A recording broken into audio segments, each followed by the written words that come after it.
Yeah, that's good. Oh, right. We're just doing it properly. You gotta go with yourself. Yeah. I'm trying to be inclusive. More basic. Yeah. Interesting. Yeah. Okay, good morning and welcome everybody. My name is Sabine Hanke and I'm very excited to welcome you to the conference Circus and Beyond today, Rethinking the History of Popular Entertainment. As you know, the conference is organized in light of the many different events that are happening this year throughout the UK under the umbrella Circus 250. And we're delighted to be part of that broad and fascinating range of events and would like to contribute with our conference that focuses on the history of circus. We take this opportunity to re-evaluate what we understand and define as circus and how looking at the circus arts helps us to understand and find new ways of talking about the history of popular entertainment.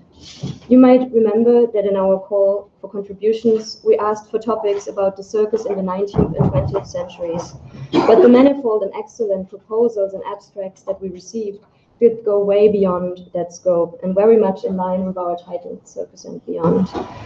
While the 19th and 20th century are the main focus of our conference today, we will also look to earlier times and include questions of what makes the circus of today. Now, what do we mean by rethinking the history of popular entertainment? For today's conference, I would like to pose the question of how circus does contribute to discussions on popular entertainment. How does looking at the circus change our understanding of the history of popular entertainment? I would like to share an anecdote here about my experience as a historian looking at the circus. And when I introduce my topic to fellow historians, other PhD candidates, or friends and family, I usually get a very same and similar reaction, which is most people seem very interested, but they also wonder, why do they not know more about the circus? And the most recent part of my research was the historiography of popular culture during the Second World War in Germany. In the main literature of the field, the role of theater, music, and more than all, the cinema is explained, but the word circus itself does not even exist or is not even used. However, thousands of people attended these shows during that time. And on the other hand, when I visit archives in Germany, and not just archives that have special circus collections, or the National Fairground and Circus Archive here in Sheffield, the great variety of material and sources and the expertise of the archivists, circus specialists, and collectors is enormously rich. In my own research, I'm looking at the German Sarasani and the British Mill Circus and how their entertainments have shaped notions of identity, othering, and human-animal relations during the 20th century. I analyze the circus as a transnational institution, performing in smaller towns and in big cities within and outside of Europe, hiring their performers internationally. On the contrary, the circus was constrained by state legislations, political interests, and national stereotypes, demonstrating a state influence on circuses that becomes certainly clear in a long view from the beginning of the 20th century until the 1940s, when international relations between states and empires were changing dramatically and ruptures restrained the circus economy and its entertainment. In my research, the circus becomes a projection screen for the history of the 20th century. But more than that, the circus did not only mirror its environment, but actively shaped ideas and understanding of body, gender, race, and culture at that time. So for today, I hope we will start a broad discussion of how we can define circus and which tools, methods, and ways we can use to do this. The conference wants to encourage to take a fresh look at the role of gender, body, race, and imperialism through the lens of circus in its manifold ways. How can we better understand culture, society, and economy by looking at it? How can history itself make better use of the sources, experience, and material that circus owners, performers, researchers, and artists have provided? We will start our discussions today in the 18th century with Marius Quinn's keynote on the legitimization of circus and the role of Philip Astley, which will also introduce us to the question of what was considered as a socially, politically, and morally acceptable form of popular culture. Today, we will not only talk about the history of circus in Britain, but we will look towards Morocco, Siberia, and Germany in relation to circus history. And I'm very delighted about the great variety of speakers and talks that we will have today. The panels do not only demonstrate the manifold backgrounds of all the people who share their experience, research, and perspective on circus, but they also remind us of the many different ways that the phenomenon circus can be studied, looked at, and interpreted. I've talked a little bit about our morning keynote, and I would like to give a few more little spoilers of what will happen today. All our panels are arranged under a certain theme, but the way in which the topics will be presented will be very diverse. It will include videos, interviews, presentations, and performances. We will start our first panel about the parameters and how we can define what modern circus is, which role ideas of modernity play, and how crowds of people were attracted to this form of entertainment in the 19th century. And additionally, how the 1980s and the role of social circus shaped our understanding of this art form. In the afternoon, we will split in parallel panels, discussing the performative representations of circus through ideas of what clowning and juggling is, and how circus arts have been marginalized through processes of distinction in the culture of the 19th century. We will look at the representation of race and gender in the ring in the 19th, 20th, and 21st century. Another topic which will be explored in the afternoon is the role of nations, nationalism, and political agendas on performers and circuses, as well as the visual and verbal language and representation of circus. Apart from this variety of themes, we also try to go beyond the usual standards of accessibility of this conference. And as you have seen, the event today will be live streamed, and people following us online will not only able to see what we're talking about today and to follow the tweets, but they will be able to give comments, and our conference team will look at these comments online and read them out during the discussion so that questions and ideas from people who are not able to be physically here today can be incorporated as well. And I received some interest from people in Germany, the US, and South Africa who are not able to join us here in Sheffield, and the live stream is a way of making it available to them as well. If you would like to share the live stream now, you'll find the link on our Twitter or on our website. So if you would like to do that, feel free. Another way of how we try to make the topic of circus available is a series of circus workshops developed and organized and run by two of our conference team members, Rachel and Sarah. Under the theme Circus and the City, they have planned and run sessions with primary-aged children. In these workshops, they have discussed circus and the history of popular entertainment with a new generation and brought the study of popular culture out of the academic sphere and into the community. So far, they have run 3 workshops with a total of 150 children attending, and they have focused on themes such as emotion, memory, and imagination in order to explore circus with the children. I have mentioned the rich repository of sources available here at the National Fairground and Circus Archive, and there will be the opportunity to visit the archive today during the lunch break. We only have a limited number available, so please sign up for that at the registration if you would like to visit the archive today. But additionally, if you have more time here in Sheffield or you come back, I would invite you to just sign up with the archive, and Matt is here as well. So you can book your time individually if you have time to. I would like to thank now my wonderful team consisting of Sarah, Rachel, Apurva, and Julia, without whom this event would not have been possible. Sarah and Rachel have put enormous time and effort in creating a website, answering emails and requests, and working effortlessly, and all the many tasks that it includes when you organize a conference. I also want to thank Apurva and Julia and their expertise in organizing conferences. These 4 and myself will be helping you out today if you should get lost or need any assistance. So please approach us and we'll try to help you. I would also like to thank Professor Vanessa Toulmin and the National Fairground and Circus Archive and its employees, who all have helped discussing ideas and have assisted in organizing and advertising this event. Additionally, my thanks go to Kate Kavanagh, who has created that fabulous video which asked people to share their work about circus. She will also be tweeting today. Yeah, so thanks for that. Many thanks go also to the History Department's IT team, who are responsible for the live stream today.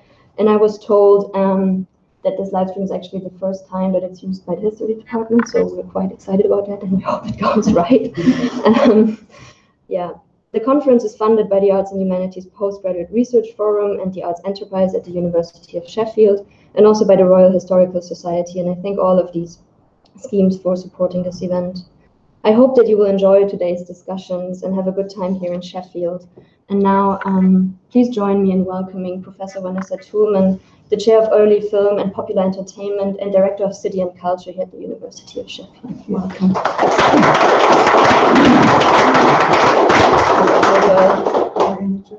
Yeah.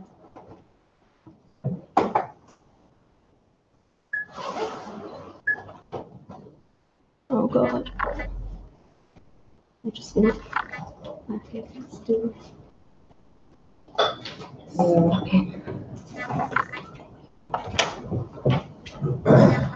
Thank you, everybody. And I just want to say a personal thanks to Sabine and all the group. It's quite extraordinary that the postgraduate students have put this together, and actually very proud as a member of the university that our students have done such an amazing job at a time when there hasn't really been a big conference in the UK. So it's fantastic that they've done this. I'll just say a few words. I'm not speaking today. I'm really keen to hear all the talks. And as somebody like Marius who's worked in this field for many years, more than I'd like to mention, it's amazing after 2 or 3 decades that such a subject is now getting the recognition it deserves. It is the 250th anniversary of the birth of modern circus. And there's lots of discussions about what is circus. So I just want to put this image up. This year in Sheffield, there will be 3 exhibitions running simultaneously. And all of those will demonstrate all the different aspects of circus. One with Sheffield Museums, which will go in parallel to Great Yarmouth and to Newcastle, 3 major regional museums. Secondly, the National Fairground and Circus Archive will be showing some of the treasures from their collections. And thirdly, at the Children's Hospital, there's a wonderful display of berry posters, which is livening up the adults and children who are going there in times of sickness and need and seeing the beautiful circus posters. So this is Miss Lala. And that to me sums up the whole issues that we have with circus history, contemporary circus, because really there's a gap between the knowledge that we know of the 19th century and people's knowledge of what actually happened. And no matter how many historians work on it, it's up to the responsibility for people to instruct or teach or get that into the public domain. How many people in the UK know that circus was born in 1768, April 4th, London, to be precise or not precise? Chris is looking at me. But is it important? It's important for me in the terms that it's the birth of an art form that within 7, 8, 9, 11 years was international, which is quite significant. The only other art form that has that trajectory is early film, which I'm obviously in my other area of expertise. And they share the commonality of being a dumb language, a dumb art. So it's universal. People can actually see the visual representation in front of them. So I commissioned this. I commissioned the wonderful Blaze from No Fit State. And why that happened is when I did a presentation to No Fit State, because I'm working with them on their show lexicon, Blaze said to me she'd never been taught anything about Miss Lala. She didn't realise there was black performers in the 19th century. And that to me was quite extraordinary. And then I realised most people didn't realise Miss Lala was black, which again is quite extraordinary because she was really one of the most famous acts in the 1879. And that to me was a way of bridge. So we are incredibly delighted that the National Gallery has agreed that Miss Lala will finally go on tour to Sheffield this year. And it gives people a wonderful way of interpreting how circus history can be relevant for today and show us how circus evolves, changes, adapts to the country in which it goes to and brings something back. As a director of City and Culture, I welcome you to Sheffield. Sheffield is a city that is on the up, we would say. The university is trying to shape the city. Everywhere around you is the campus. We're a city university, and I'm immensely proud the students are interacting with the city, and please see many people from the city working in contemporary circus like Green Top here. Circus is a wonderful divider in terms of, not a divider, unifier, because it is one art form. I would always argue nobody's ever top of the bill. You certainly get your ideas and understandings taken off you when you try and take over the circus ring, or the circus space, as we would call it today. So have a wonderful day. I will be backwards and forwards, chairing, listening, learning, and just truly excited that we have the possibility for the collection which I set up in 1994 to be underpinning major national and international research. That's all I ever wanted it to be in 1994, when I was like my young students here, full of eager aims and ambitions and not worn down by the responsibilities of university management. And I find it delighted that the torch is continuing in Sheffield and throughout the world. So thank you for legitimising our very strange and bizarre subject. We've still got some way to go, but now we are in a major understanding that, who knows, by the end of this year, thousands of children will go to a circus and understand where it came from. And I'd like to finish with Circus 250. Circus 250 is a voluntary organisation with no funding other than the zeal and ambition and belief of the people involved in it, especially my colleague and friend Dee Burkett, who brought many people from all over the country together. 6 cities of circus, wonderful circus cities, some of them who are represented here, organisations and groups. So Circus 250, there are so many events on this year. You will not get them all. I won't even manage to get them all. Local libraries are displaying their circus material. Local schools are doing circus plays. Children are going to the circus. And so instead of thinking of the differences, let's look at all the things that bring circus together. And that is what I want the conference to do today. Eager, interesting, wonderful debate, but all united with our love of circus. So thank you, Sabine, and the students for bringing and having the ambition to put this on. And I welcome you to Sheffield. Thank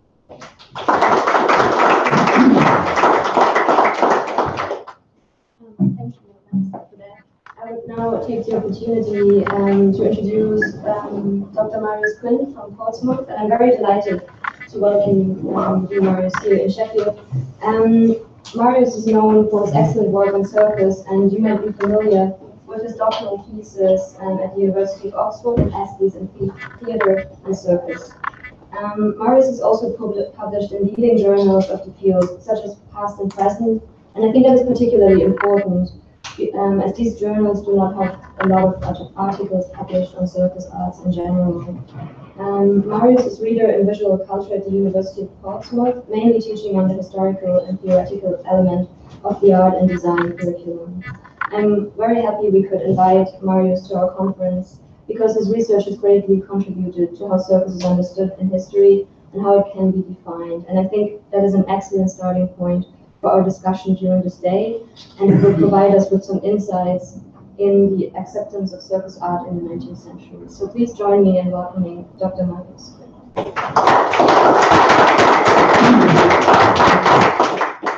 Thank you very much, Sabine and Vanessa, and to everyone for coming, and also for organising this wonderful event today. And I stand here, it's the first time I've been to Sheffield since 1982, when I ran in the English Schools Cross-Country Championships, and was very nicely hosted by a local family doing so. And I'm very pleased and rather nostalgically as well to be to be dealing with the circus, because I have actually sort of moved away from this topic somewhat, partly because of employment circumstances in the intervening years. And I'm very pleased to see Kathy Hale amongst the audience, who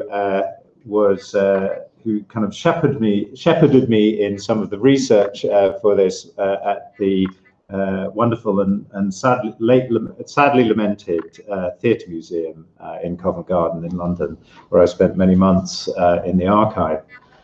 So I'd like to talk today about legitimization of the circus and the idea, the kind of concept, I suppose, and introduce you to that, which is partly stems from, I suppose, my search, which, as has been suggested, back 25 odd years ago when I was working on this, a quarter of a century ago, was somewhat, in spite of Kathy and others' good hospitality, was in a somewhat lonely task doing circus research within the field of social and cultural history, notwithstanding the fact that there had been quite a lot of historical research in the preceding decades, in the 1960s and 1970s, in the field of popular amusements, popular culture, the history of leisure.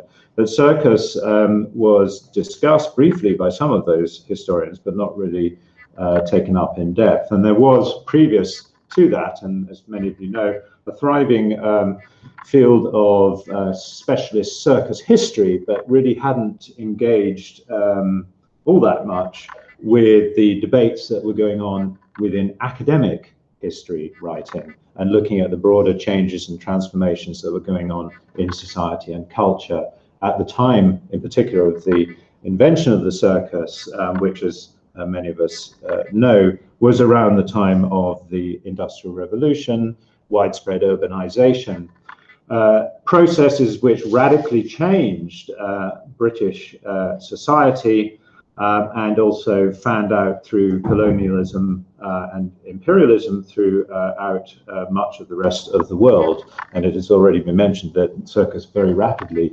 became pretty much a international, if not indeed global, art form in the years succeeding 1768. So I developed this, or I identified legitimization as perhaps the process by which the circus was able to overcome some of the increasing objections to popular cultures, traditional popular entertainments, and the way that it was able to sort of speak of its own history, to demonstrate its social rootedness and its cultural validity, whilst at the same time opposing, often simply by brass neck, many of the depredations of the local magistrates, who were often in the pay of the patent theatre managers, and so it on the one hand opposed and resisted official repression. On the other hand, it demonstrated its loyalty to king and country, and was also thus able to bring forward many of the forms of popular entertainment which were seen, justly or unjustly, as being disorderly, likely to lead in some fashion to sedition and immorality. So the concept of legitimization seemed to be a good way of thinking about the cultural process on the one hand, but also the legal process on the other, and the way that the law often does not quite exactly reflect public opinion, which is often more tolerant than the law and the statutes allow for. So identifying the situation then in the 1768, I think it's probably, and what happened after that, it's probably fair to say that through most of the 19th and 20th centuries, then circuses did not have much trouble with the law in Britain. Family-oriented and free from dedicated censorship and licensing, and even endorsed by Queen Victoria, they seem to be, in the words of one 1930s writer, quote, the cleanest form of entertainment that has ever been popular, unquote. And yet when the modern circus was being invented in London during the late 18th century, magistrates had repeatedly prosecuted its managers as, quote, rogues and vagabonds, and accused them of, quote, debauching servants and apprentices. So the story, as many of us know, of the rehabilitation of the circus can be linked to a general transformation of popular leisure habits that, according to an influential school of social historians during the 1960s and 70s, often associated with the New Left, culminated during the transformation of popular culture, culminated during the Industrial Revolution. And many accounts of popular culture tend to regret that during this period, a boisterous and assertive body of authentically plebeian customs was finally brought to heel by the forces of capitalism, acting in the guise of the movement for the reformation of manners. And in his pioneering study of 1973, Robert Malcolmson even concluded that the efforts of late Georgian aldermen and magistrates to stamp out village wakes, town centre bull runs, and similar allegedly disorderly and offensive traditions left a vacuum in the people's calendar until around 1850. Only then was popular culture remolded into commercial forms that were supposedly more compliant with the disciplines of the factory, the office, and a settled class society,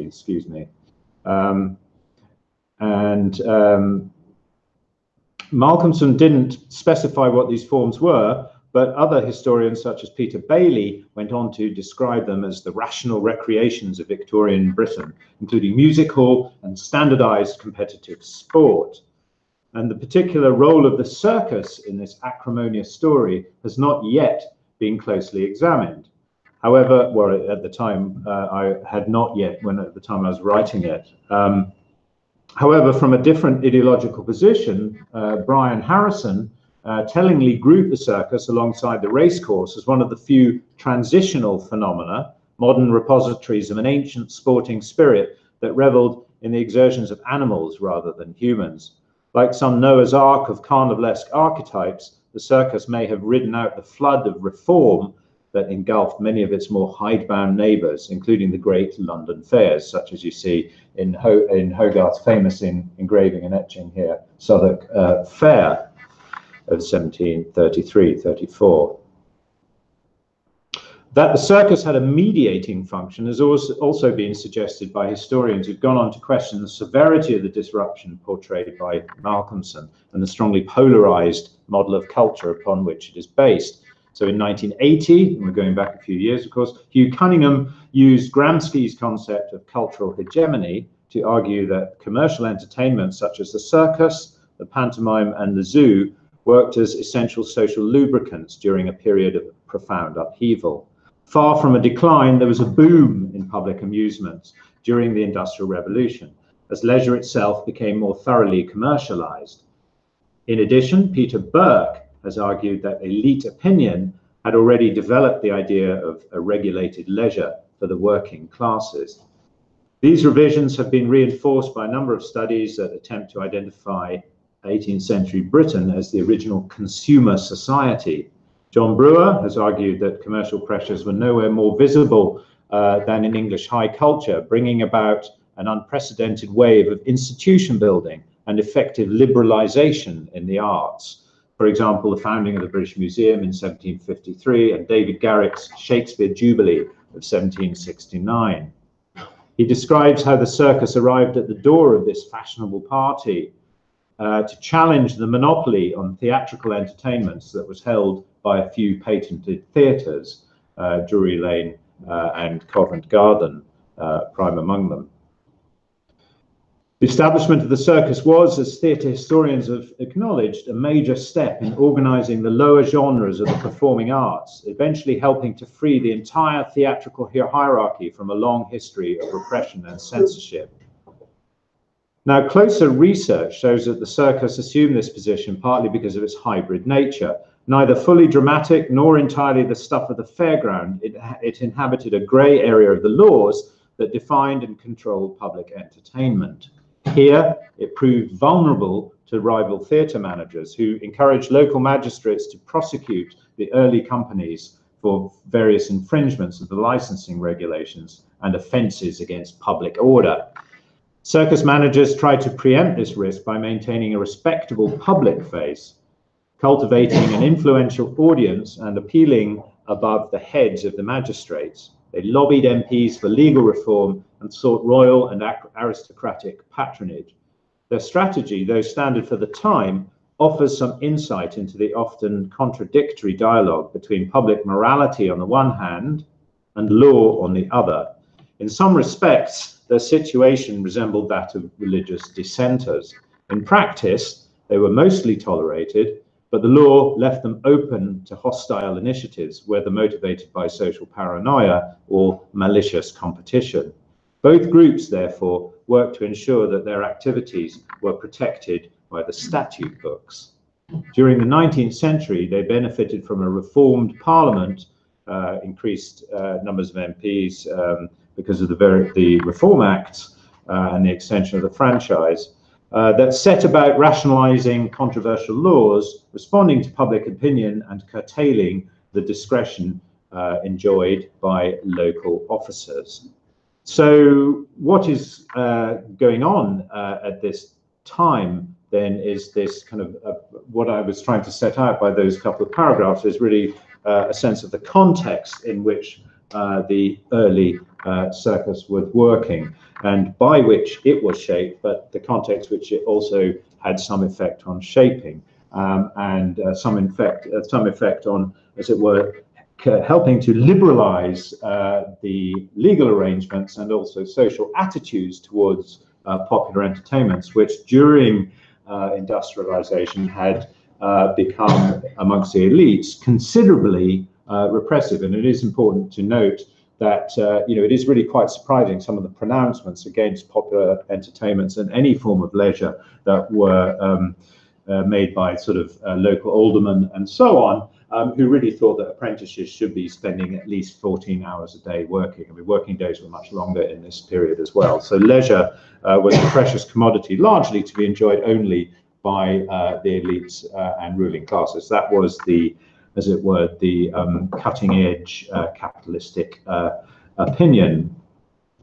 So if we think about then partly what I'd like to add to that broad argument, reviewing some of my materials in preparation for this talk, and in the light of things that I've been saying about the circus since, is the importance of visual culture in that process, so that the media representation, as it were, of the circus, both verbally in terms of its portrayal in novels such as Dickens and Thackeray, its presence in the news press, lengthy reviews, detailed accounts, but also the visual representation. And Vanessa has nicely highlighted the importance of that with Degas' picture of Mademoiselle Lala, and we also have the Seurat image that Sabina shared with us. The importance of visual representation in giving it a presence in the public sphere is also part of that process of legitimization, making it visible, and perhaps producing an image to contrast the Hogarth that we saw earlier, which is an image of chaos and disorder, the collapsing balcony, albeit very detailed in its depiction of actual characters from the London theatre world of the Fairgrounds. So as we see from, for example, this image of Thomas Johnson, the Irish groom turned riding master, who impressed many, including James Boswell, the biographer of Samuel Johnson, who said that he was pleased to meet, quote, Our Lady of Venus's bedchamber, who was now respectably married to an army officer at one of his displays in London. The origins of the circus, as many of you will know, do go trace themselves back to the trick riding displays, which became fashionable in the 1750s and 60s in the fairgrounds, pleasure gardens, and race courses, both around the country and particularly around London. And there were numerous travelling examples on the continent, particularly of English riding masters who seemed to perfect this art of daring acts upon the back of the horse, and also displaying a sort of certain sang-froid, certain elegance of pose, which was held in one of the reviews that I read at the time, said that no pain was given to the spectators in spite of the dangerous nature of this particular form of display. So the language with which this was received, or the kind of cultural framing of it, was very much one of sympathy for the performer, using sort of notions of sympathy and social grace. And as we know from the record, and as indeed Chris will probably be able to tell us in more detail later, Philip Astley, who's been mentioned, has been credited with the invention of the first circus, but he had rivals, and those rivals included Mr. and Mrs. Charles Hughes, who set up a rival riding school at Blackfriars Bridge, as you can see from this handbill from the Bodleian Library. Riding then at this time was something of considerable social utility. It was a prestigious pursuit, and it was held to be important to national, not only socioeconomic well-being and progress and prestige, but also important militarily.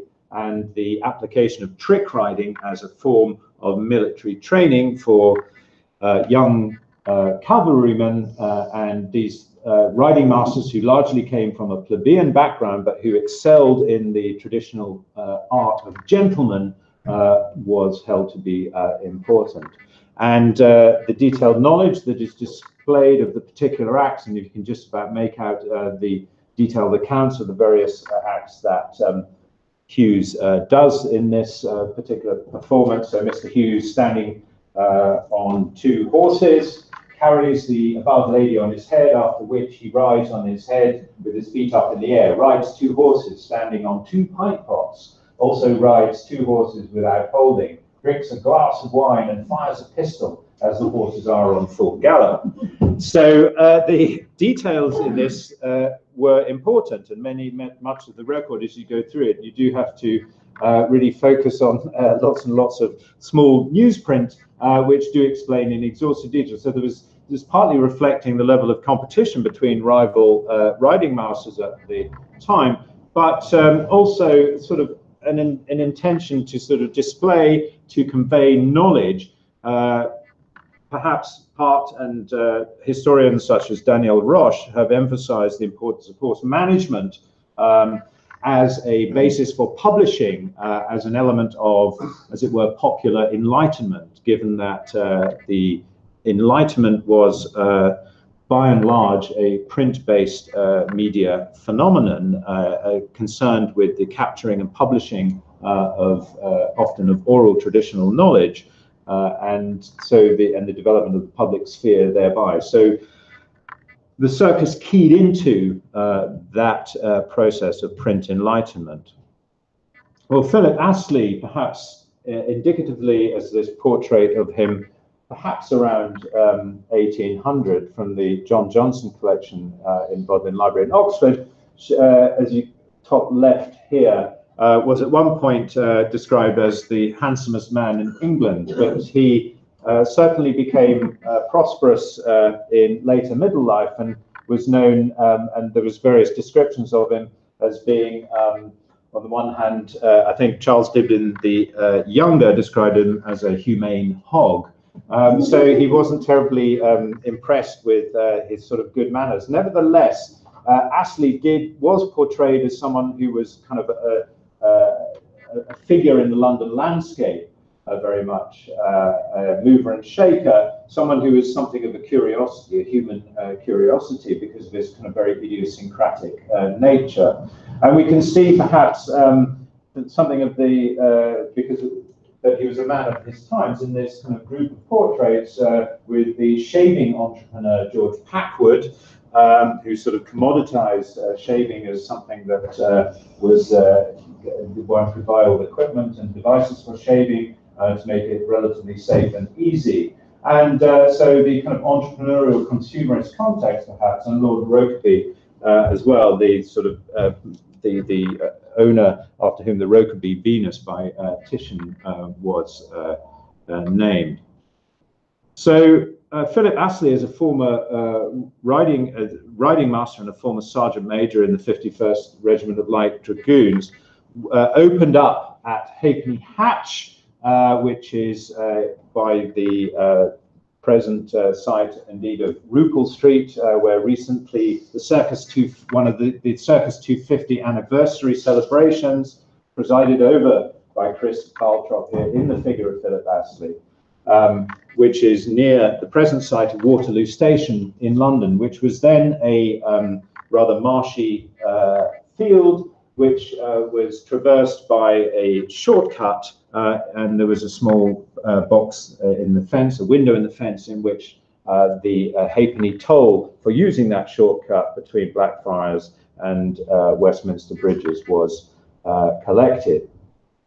And that particular field was used for one season, and then moved in, I think, 1769, was it, to the site of... he took the lease at the end of 68. 68, okay. 69. Okay, so and then he moved to the site which later became permanent for him which was just at the foot of Westminster Bridge, roughly the site of the present St. Thomas's Hospital, where he bit by bit built up a particular arena, as we can see illustrated in this particular example from 1777, engraved or drawn by William Capon.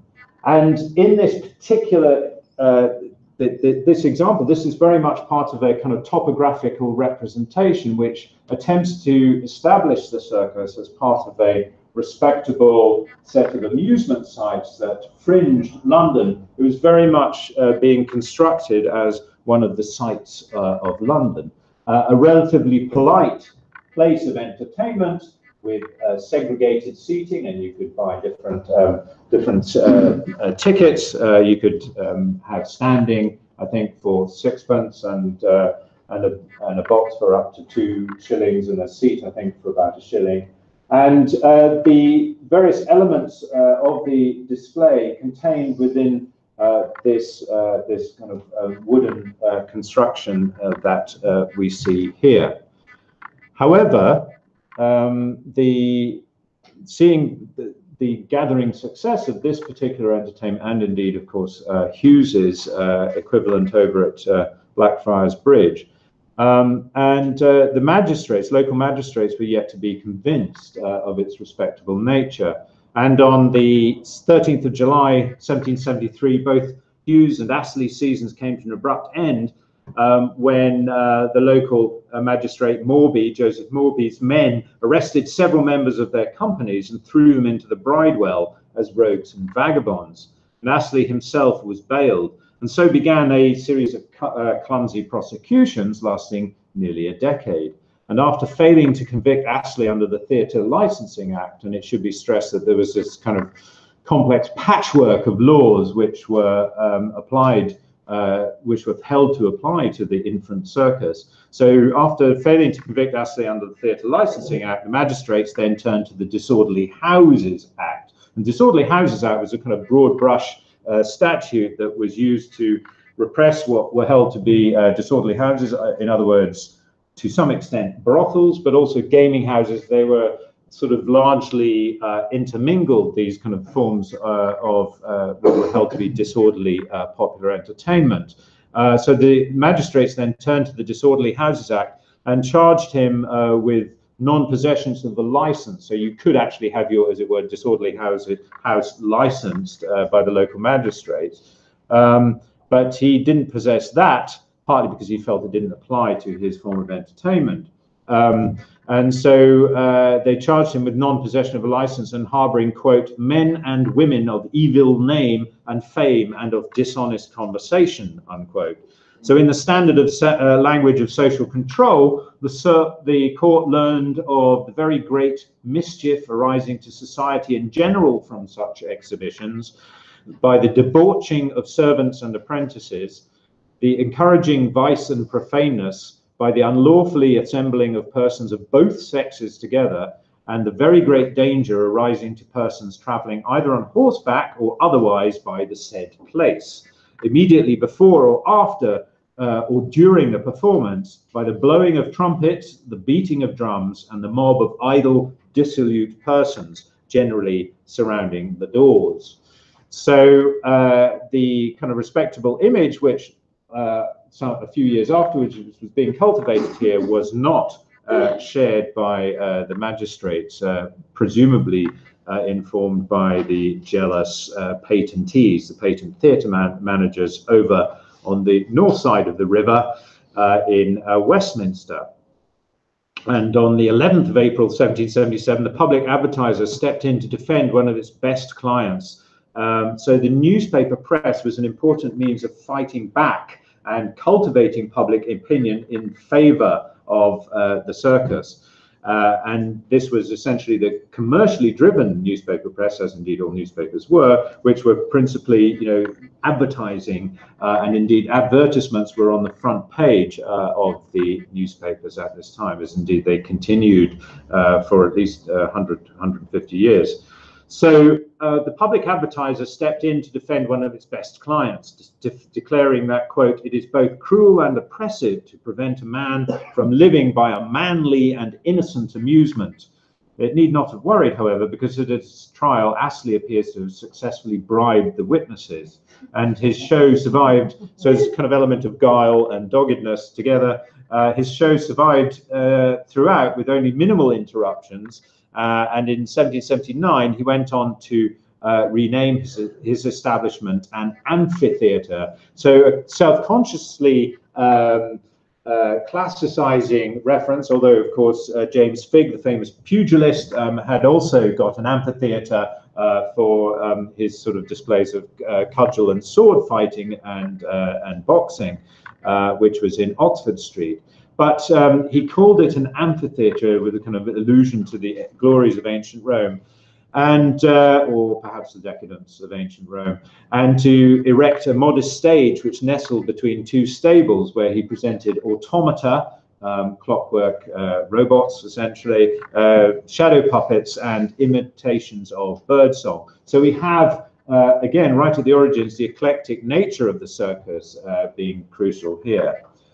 And then in 1782, along came Charles Dibdin the Elder, who was an unemployed and quarrelsome actor, playwright, and composer-songwriter, known amongst others for writing the patriotic song Tom Bowling, which was held to be of assistance in the suppression of the mutiny of the Nore, and for which I believe Pitt gave him a pension, a state pension. So in the end, but he was working, he decided to work in reluctant partnership with Astley's rival, Charles Hughes, and co-established St. George's at St. George's Circus, this splendid royal circus, using a sort of coalition of venture capitalists to put up the finance for it. So it was on a sort of rather different financial footing from that of Philip Astley. And this was very clearly designed to be in keeping with the improving impetus of putting 5 ways of straight and purposeful roads, these kind of modern improved straight roads across the marshy, supposed industrial and vice-ridden wilderness of South London, of Southwark at this time, the haunt of prostitutes, vagrants, and highwaymen, at least if you're if you believe the records of many church wardens in the area, and indeed many of the prosecutions and legal records of the time. So an obelisk at the center of the circus, or the roundabout, was a deliberate allusion to the glories of imperial Rome, and also served as a model for its ancient Rome serving as a model for its more enlightened modern British counterpart. And the building style, which you can see here in solid masonry, not in wood, seemed to exude substance, integrity, and a sense of history as well.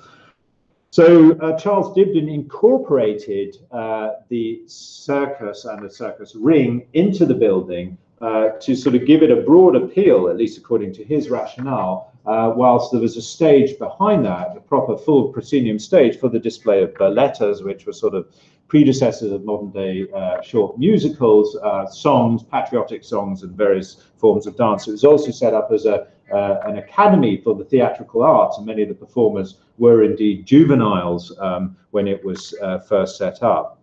He said, and he rationalized this incorporation of the ring, which of course provided the basis for the invention of the term circus. He said that horsemanship was at that time very much admired, and I conceived that if I could divest it of its blackguardism, it might be made an object of public consequence. So he was very high-minded. I propose, therefore, that it should embrace all the dexterity and reputation of ancient chivalry, and that a classical and elegant turn should be given to exercises of this description. So we see coming into the world of the circus then wordsmiths, as it were, people who were effective with words, people who would not only Dibdin himself, who would write plays and become associated with that, but also people who are verbally adept at writing copy for advertising in the newspapers, and that becomes perhaps part of the legitimizing impetus. And again, not everyone was convinced. The local Southwark firebrand preacher, Rowland Hill, said that he warned his congregation on seeing the Royal Circus being erected rather quicker than his own chapel in the same vicinity. And I think there is still a Rowland Hill House in that bit of London, which is a kind of block of flats named in commemoration of him. Warned his congregation that the devil had all the best tunes and was moreover highly industrious. And amongst those who were very worried about this particular form of commercially attractive development, and it was commercially attractive not only, as it were, to the local working classes and the more prosperous, perhaps, artisans who inhabited the kind of burgeoning industrial suburb of South London, but also it was fashionable entertainment during the summer months for many of London's elite. And we have in the diary records many of famous visiting aristocrats, Prince Pupla Muskau and Horace Walpole, son of the Prime Minister and famous sort of dilettante and author and playwright, who rather took a shine to John Astley, Philip Astley's dashing young son, who was possessed of rather more elegant manners than his father, it was generally agreed. But nevertheless, this form of entertainment, which seemed to be attractive, was resisted by the patent managers, who probably commissioned this piece of kind of visual knocking copy, which is entitled "The Downfall of Taste and Genius, or the World as It Goes," and depicts a kind of cavalcade, a carnivalesque horde, which is coming in from stage right and overcoming, you can probably just make out here, Shakespeare's plays, trampling on Pope's works, and rousing the various muses of Augustan civilization, the temple of national culture and virtue. And we can see up here fame, wisdom, justice, and virtue all being sort of destroyed by these sort of barbarians coming in. General Jacques, or Jacques, who was Astley's famous trained monkey. I'm not sure if this is John Astley or Charles Hughes here. It's Lunard, the great ballooning entrepreneur or pioneer. And of course, Astley, as we shall see later, dabbled in those what he called aerostatic experiments as well. So the resistance to this form of entertainment, it was made to seem like low-brow entertainment by the way that it was regarded by the state-licensed guardians of high culture. And in this kind of world, the satire was absolutely crucial. As we have seen, satire was an important mode of public discourse. And that also becomes apparent in the display of an act which was based on a piece of sort of urban mythology, the recent event, or allegedly recent event, of the tailor riding from Brentford to vote for the radical scoundrel John Wilkes in the Brentford election. So the depiction of a sort of jumped up trader in social identities, whose motives were because of his ability to create costume and therefore to enable, as it were, people to dissemble, was regarded with suspicion. The tailor became something of a kind of a joke figure in much 18th century discourse. And so the tailor riding to Brentford, which was incorporated indeed in the very first season of Astley's performance, became an element of clowning, as it were, the element of theatrical narrative element, which then became not only a circus classic, but really was one of the crucial elements that gave rise to its definition as circus, Astley's first displays, because these were held to be, these have been held to be evidence of the kind of essentially mixed, multifarious nature of the early circus. And the tailor was adapted more widely as a figure of speech about the supposed relations between master and servant. The joke was, of course, that the horse was cleverer than the tailor, because the horse frustrated the attempts of the tailor to go and vote for this radical scoundrel, Wilkes. One memoirist of English politics in the reign of George III, for example, explained that he knew from the start that the joint ministry of the radical Charles James Fox and Lord North would never last.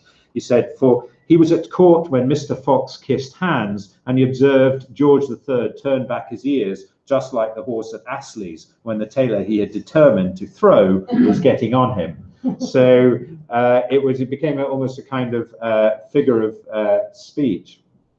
Now, as far as we know, the famously bluff figure of Philip Astley rarely intellectualized his art, except in his early prologue on the death of the horse of June 1768. And his steed would play dead in the ring, while Astley announced that this was to show, quote, how brutes by heaven were designed to be in full subjection to mankind.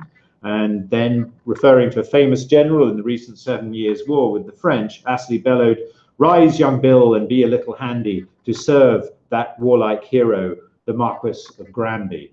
Whereupon the horse would, of course, briskly stand up. And these acts, such as this, were taken not only around the country in the off-season months during the winter and the early years, but also, importantly, to Paris as well, where Astley had enjoyed the patronage of the royal family as part of a kind of general turn of Anglomanie or Anglomania in the 1770s, and in the 1780s he established his own amphitheatre, Astley, on the Rue Faubourg du Temple, so right by what became known as the Boulevard of Crime, because of partly not only the activities there, but what was depicted on many of the stages, sort of gory tales of crime and wrongdoings.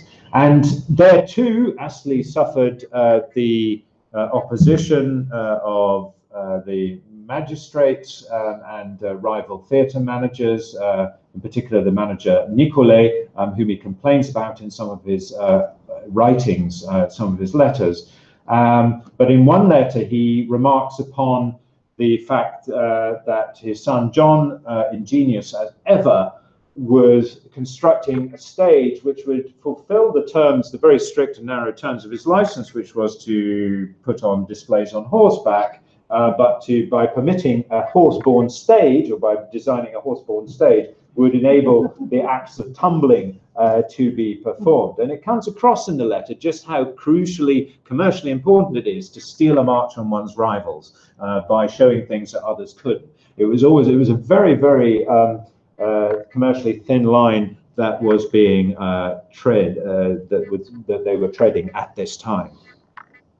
So let us think then about a little more context in this case. So I mentioned that sort of Astley although his words and his letters have a kind of a gritty communicative quality, he was not perhaps one for greatly, and he was known, and this was partly perhaps the way that he was portrayed by his rather condescending, more formally educated employees, particularly Charles Dibdin the Younger, but he was probably not known.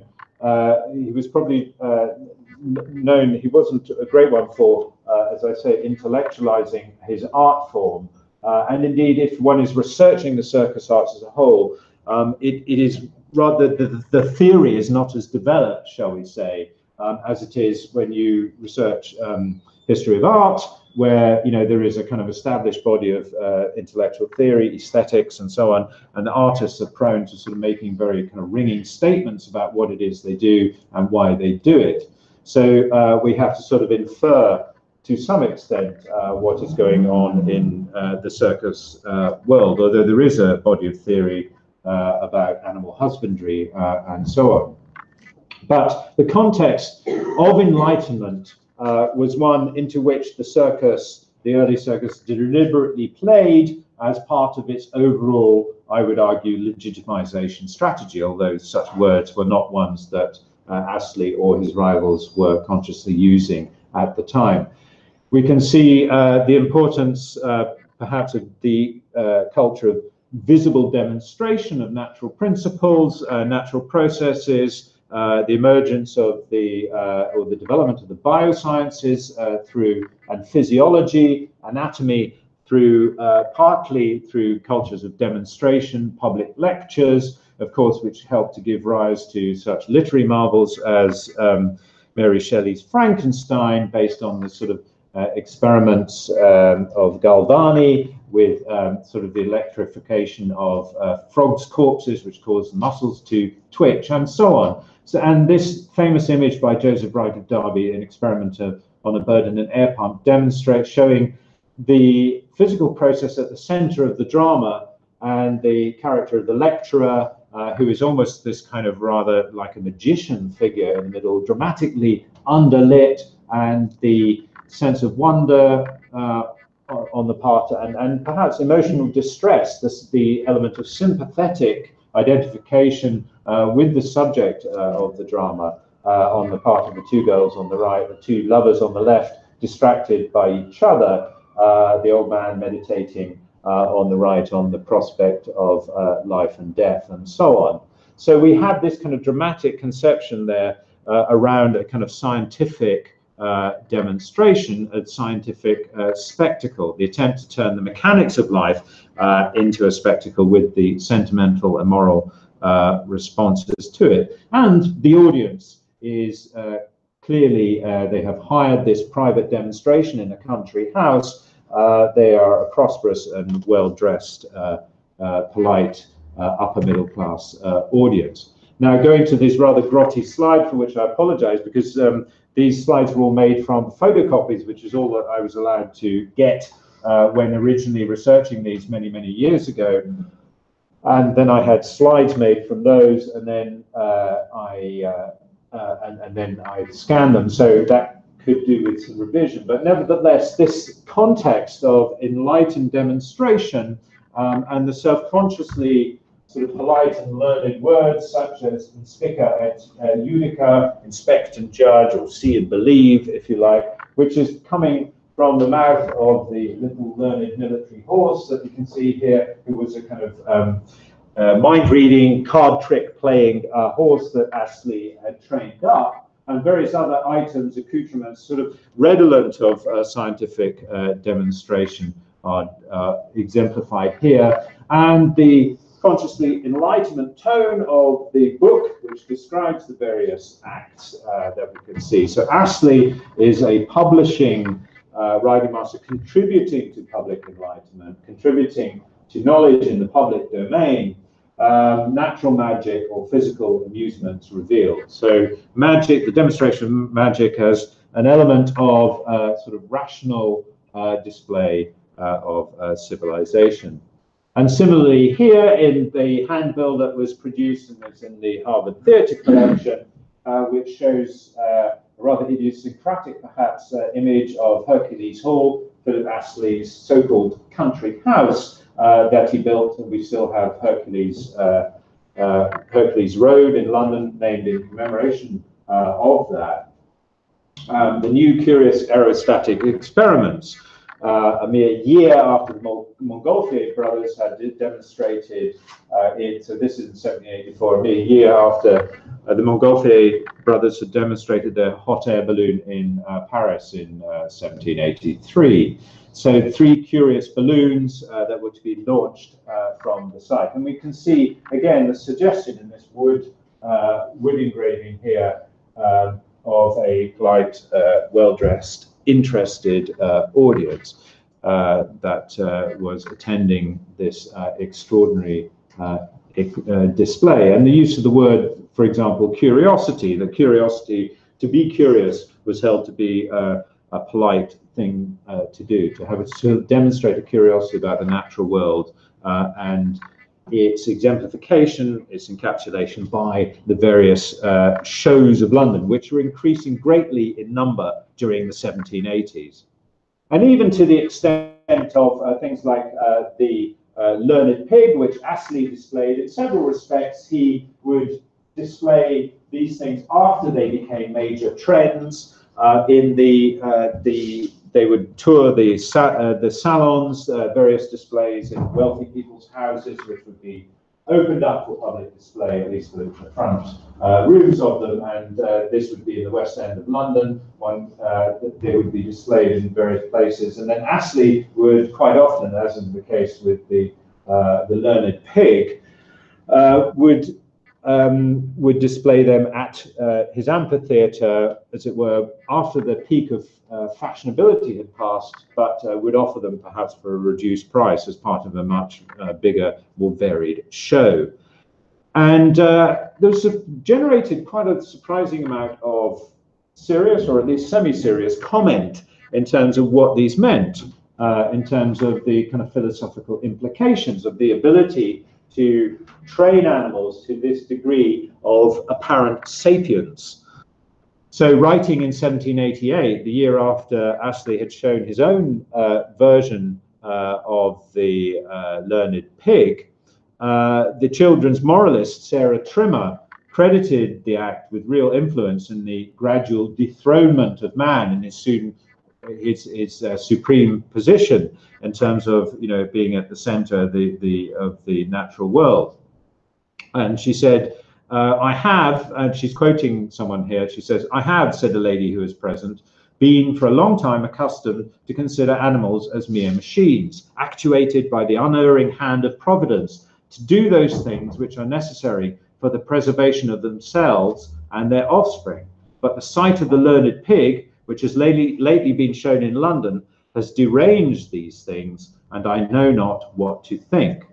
So Animal Acts therefore sought to imply that the creatures had human-like motivations and reasoning, even though not everybody was happy about the methods by which these effects were achieved. And the Morning Herald in 1785 was not alone in saying that, quote, the increase of learned animals of the brute species, as horses, dogs, pigs, etc., must touch the feelings of every humane heart, when it is known that the tricks that they perform are taught by the most excruciating torture. So there was certainly debates around the methods and the employment of animals, other animals in the circus. Nevertheless, circus acts played upon, as well as contributed to, an emerging bourgeois sensitivity to the brute creation. We see later on in the 1820s, for example, Dibdin's play The High Mettled Racer, which really concentrates on the fate of the horse and the treatment of the horse in contemporary society, just as the first animal cruelty legislation was making its way through Parliament, or just in advance of that. Other acts played on conventional sort of, or what became conventional anthropomorphic transformations. So the various dancing dogs shown sort of, you know, conducting a siege, executions, a trial, and various things going on in these particular little wood engravings. Again, making visible what was going on at the circus, and thereby contributing to its respectability. And indeed, similarly, one is often, when I was researching the circus, I was often asked, well, did they show so-called freaks at circuses? But the answer is generally in the English circus, not. That's much more something associated with the carny, the circus sideshow in the late 19th century. However, extraordinary humans were shown to some extent at Astley's in these ways. There were sort of three wonderful phenomena and so on, most wondrous, monstrous claws, individuals who had large goiters around their neck, who were thought to be from some strange Patagonian land, but in fact were goiter sufferers from a particular region of the Alps, apparently, where this condition was then prevalent. But you know, so there was either the construction of the unusual, the rare in the circus as either being exotic and extremely strange, or that either as being bourgeois, normal, and entirely respectable, in spite of very apparent differences. So those were features of the circus that became were dabbled in the way that it was able to construct exoticism, normality, and to represent the natural world and natural processes and identities. So by the 1800s, Philip Astley's amphitheatre had grown to a rather splendid state through various remodifications, and it also burnt down twice as well in its career. And so it had to be rebuilt at considerable expense to Astley, or jerry-built, as it were. But one of the key, by the 1808, when this image was made by Pugin, the father of Augustus Pugin, who the architect of the, or the interior architect of the Houses of Parliament, who drew the architecture, the architectural details, and Rowlandson, famous cartoonist who drew the people. This is part of a kind of a book of London sites, which included Bartholomew Fair, House of Parliament, all the kind of various things that one might wish to visit in London, gloriously displayed using the latest sort of aquatint colouring technology in 1808. So London, to Astley's, was very much becoming established as part of the round of entertainments that one would go to. And it had an interior that we can see rivals that of the Royal Circus with a full proscenium stage. And we can see here the crowd standing in the center, displaying what was known as half-price admission, where you could, with the long program that was being displayed at the circus, one could come in at halfway through after the first main sort of melodramatic act on the stage, and one could stand in, on the stage, first of all, and watch the scenes in the circle, which provided the midpoint of the program. And then one would move into the ring for the final pantomime, which we can see displayed on the stage here. So the half-price crowd were assembled in the ring in this case, as we can see. And so this is arguably representative of the incorporation of the crowd into a kind of rumbustious but good-humoured panoply of London sights and shows. And we can see here the crowd watching the scenes in the circle. That is the mid part of the program after the initial grand presentation on stage, and they had gained half-price admission after that, and they are standing on the stage and showing very much kind of diversity, a good mix of the English populace demonstrated, and the value of these kind of forms of representation, employing good artists such as Theodore Lane, who died tragically young, but who did display work at the Royal Academy, was known as a highly kind of promising artist. So the employment, the commissioning of them, and the provision of subject matter for such visual representation was an important part of the legitimization strategy.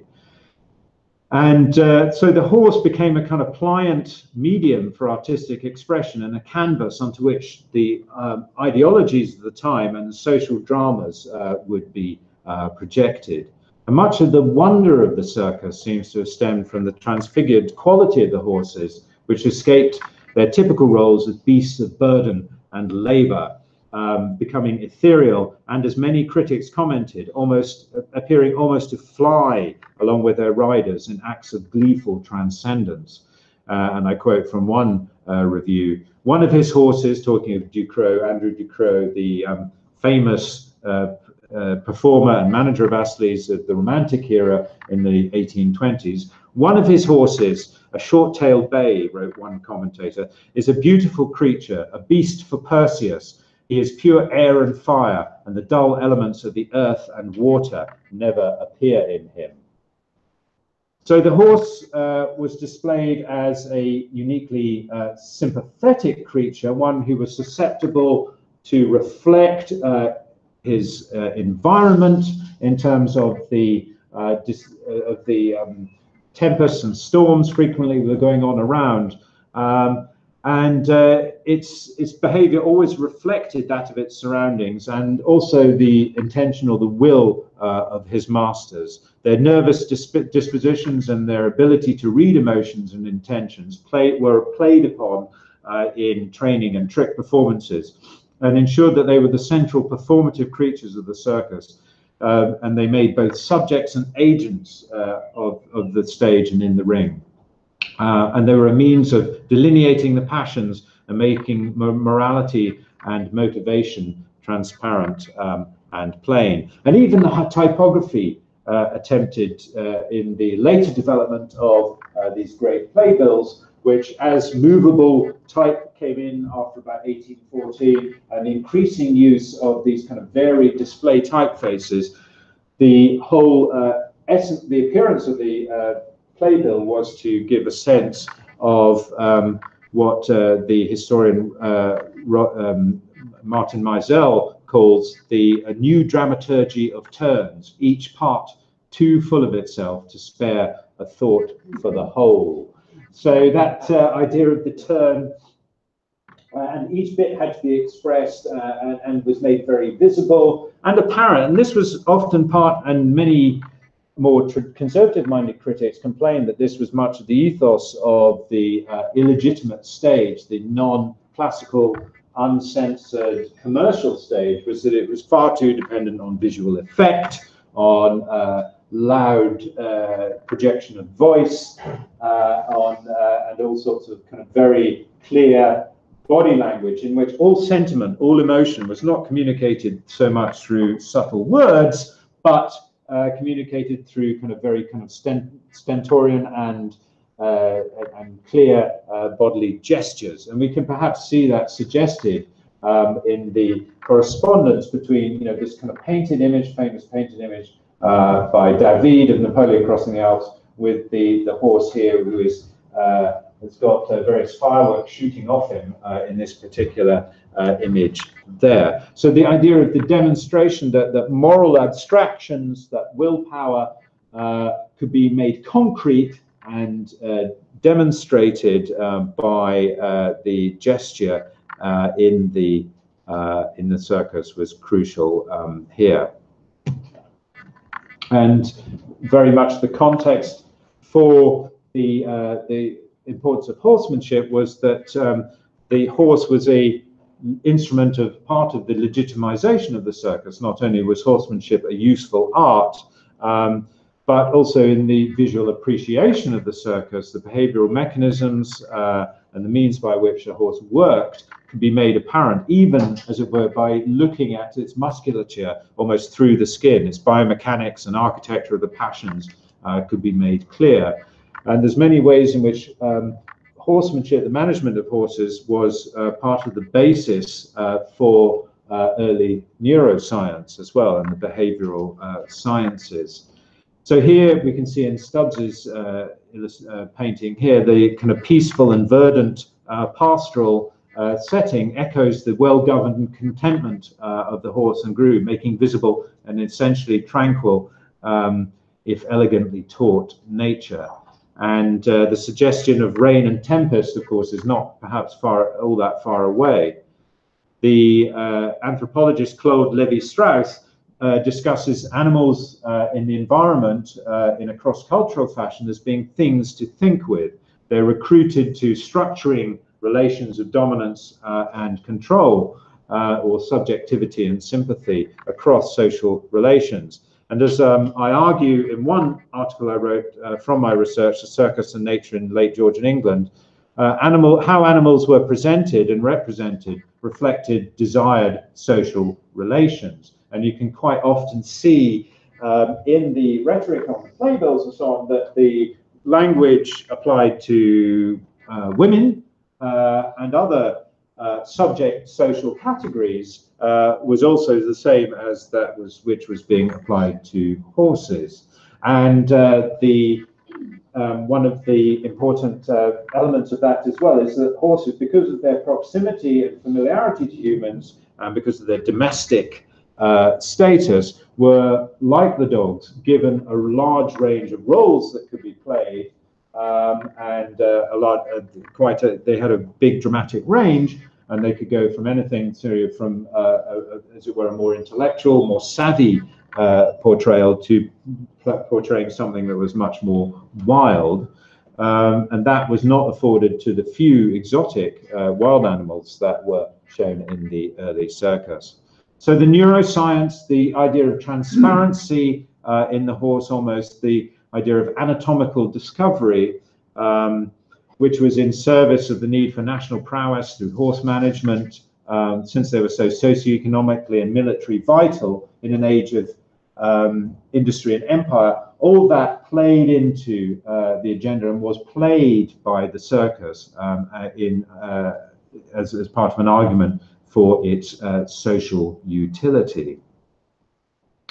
So I would like to begin to conclude, because you've been rather patiently listening, and I think I will just go through some of these images. We can maybe consider some of them a little bit later, but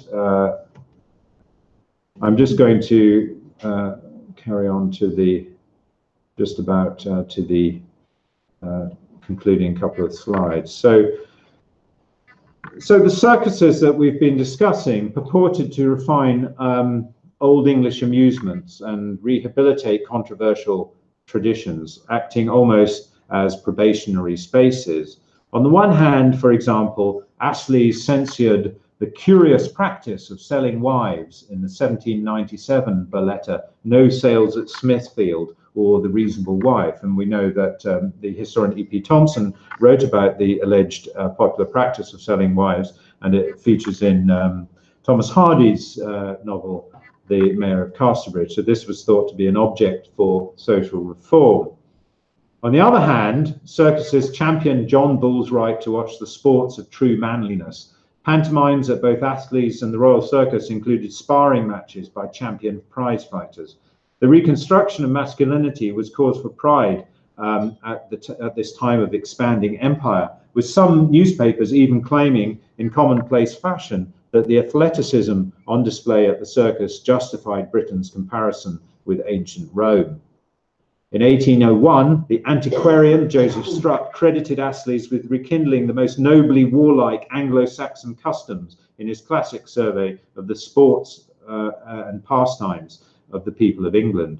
And Charles Dibdin spoke of a similar desire for cultural regeneration when he founded the Royal Circus.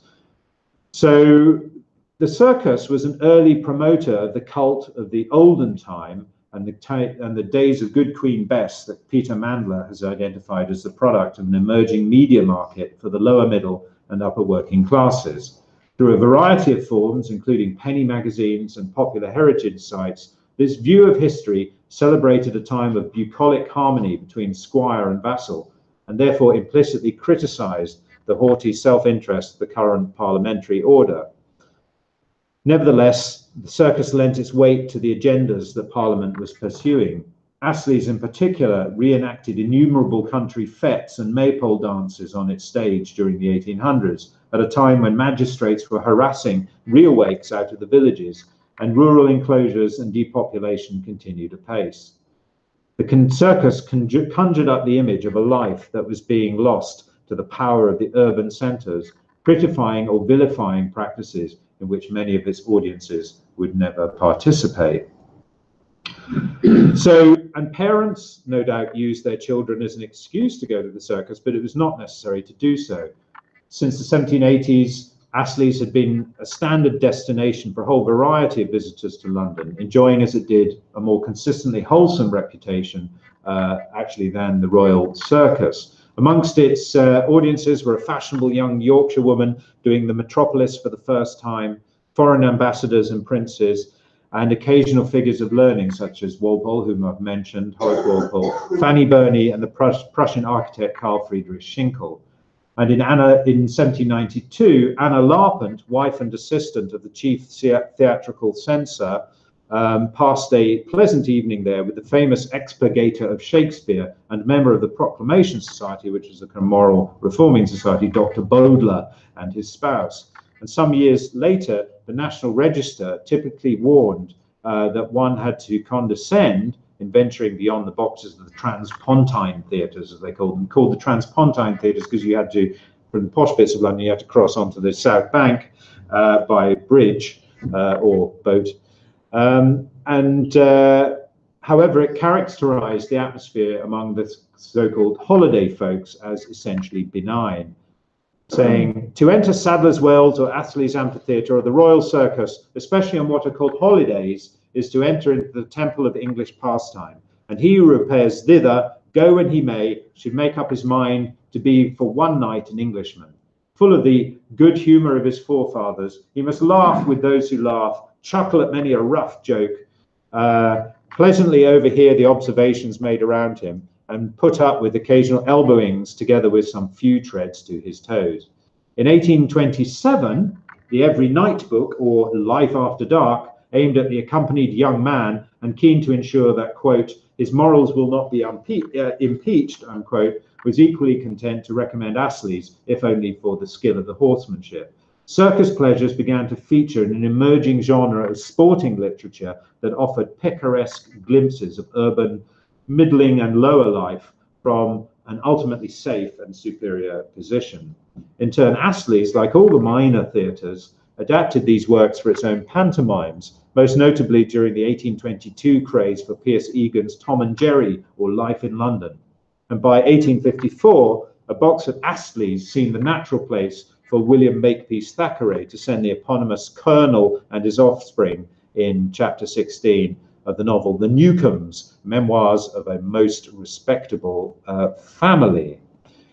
So then to overall wrap up, visual technologies and the performance or physical demonstration of character and physical constitution was key to the legitimization of the circus and its incorporation of elements previously seen as disorderly into a tolerably commercial formula of popular urban entertainment. And it should be stressed that it was, in spite of the hazards and dangers, commercially successful and influential, at least until the advent of music halls in the latter part of the 19th century. The subsequent depiction of the circus as a subject, particularly in France during the late 19th and early 20th centuries by major artists such as Seurat, Bonnard, Degas, and Picasso, further made a visible fabric of the popular forms and festivities that were subject only to disparaging or frightening legalistic descriptions and the language of social control previously. Entertainments became part of the texture of urban life, a kind of social sublime into which the young flaneur would dip himself for masculine tempering and experience. And the visual artists of an emerging modernism, constantly reaching out to the liminal realm and the margins in order to reinvent themselves, brought the previously disreputable or marginal forms of activity into the fold for the quest for authenticity. So I think that's probably enough of me. It's just about an hour, and we have a little time for discussion, as I hope we will. And please do forgive perhaps some of the factual peccadillos, which I'm sure experts among us will be able to pick up. But it's been about 25 years since I've really thought about this. So I'm grateful for the opportunity to rethink. Thank you. Thanks, Marius.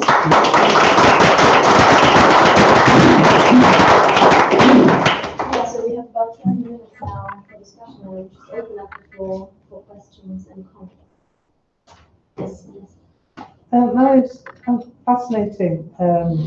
There's a couple of things I want to ask you. By the 1830s and 40s, a lot of the handbills had women on the handbills. Yeah. You know.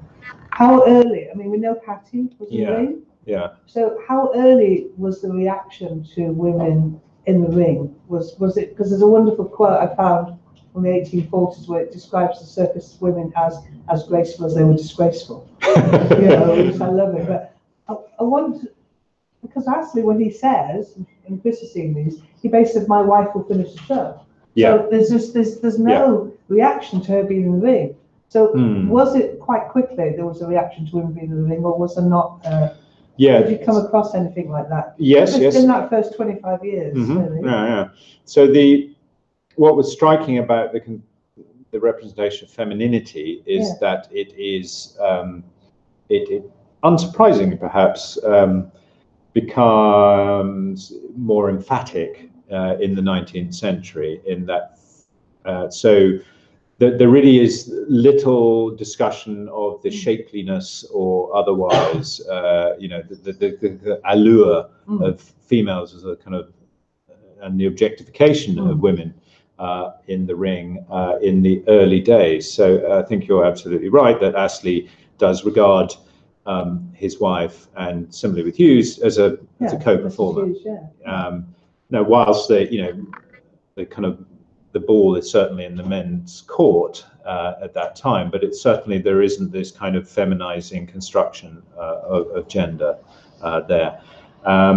What it does start becoming more apparent, certainly in the 1820s onwards, and then we do get an emphasis quite often. Some of the commentary mentions gets a bit of a kick out of seeing a bit of leg, and even women in trousers becomes a thing, or tights even, and so on. So that becomes part of the discourse very much into the, as it were, Victorian era.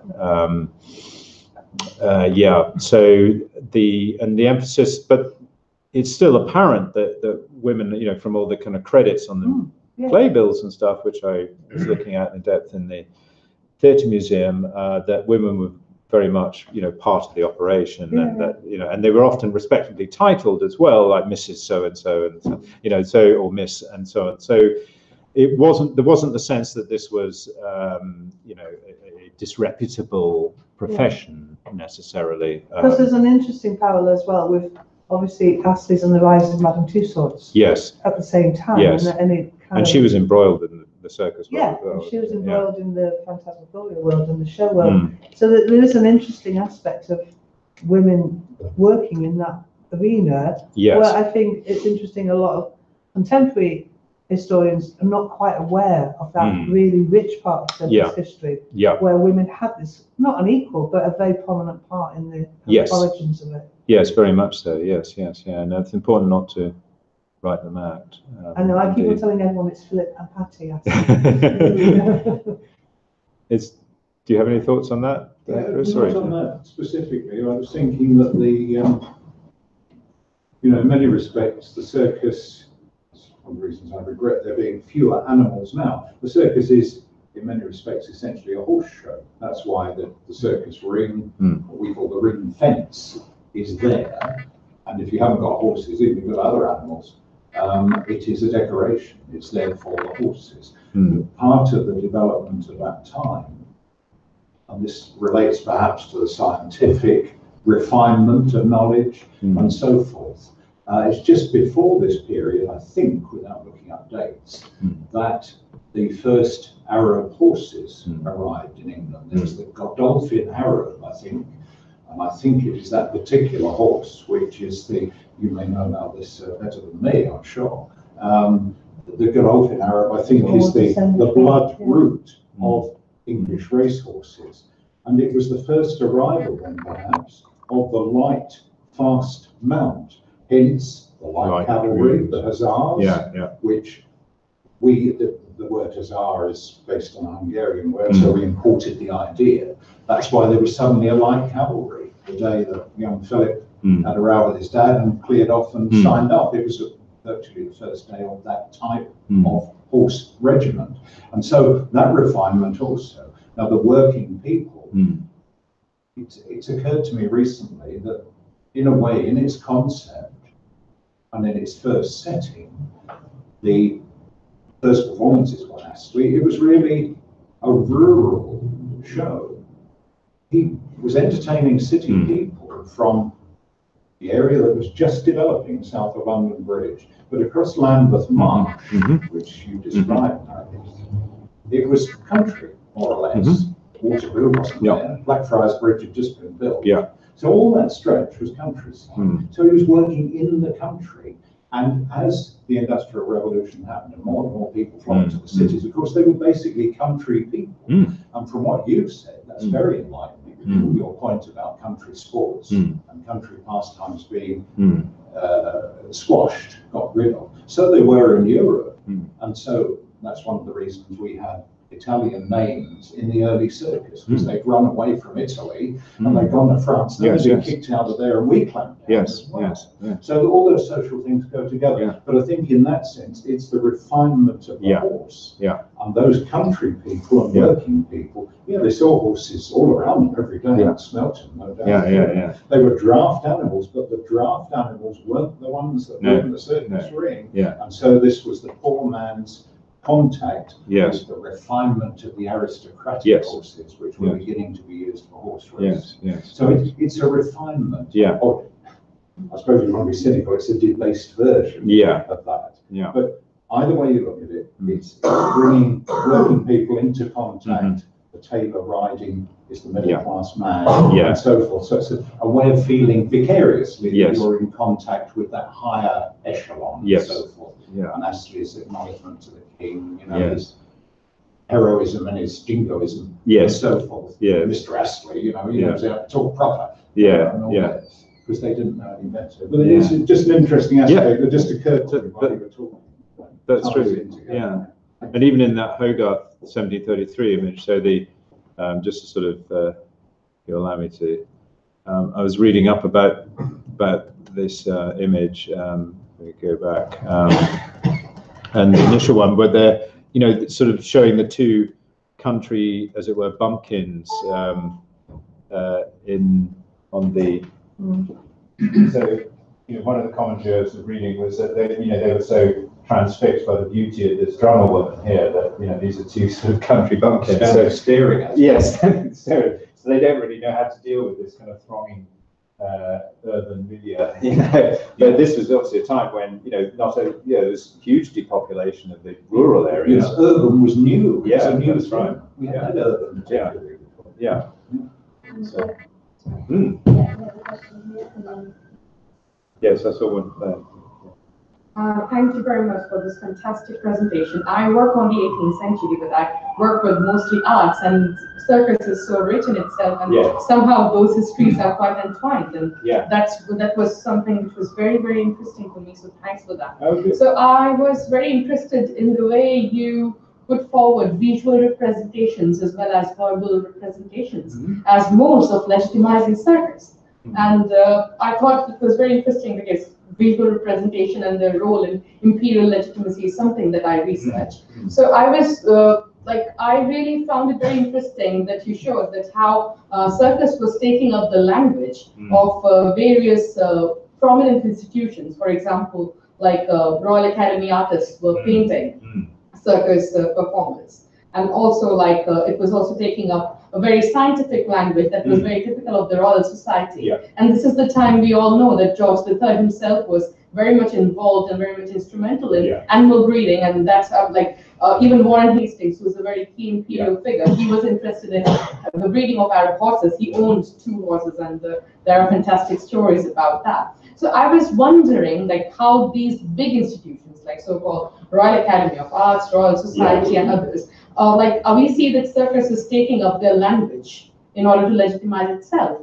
I was interested if these institutions are also taking up the language or the displays of circus in their own work or in their own research and developments. If you could enlighten me on that.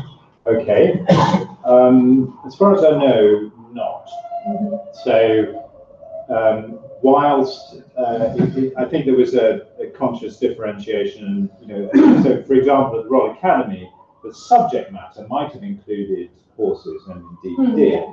But as far as I know, the circus was not represented by any artists in the summer shows or the exhibition there, Royal Academy exhibition.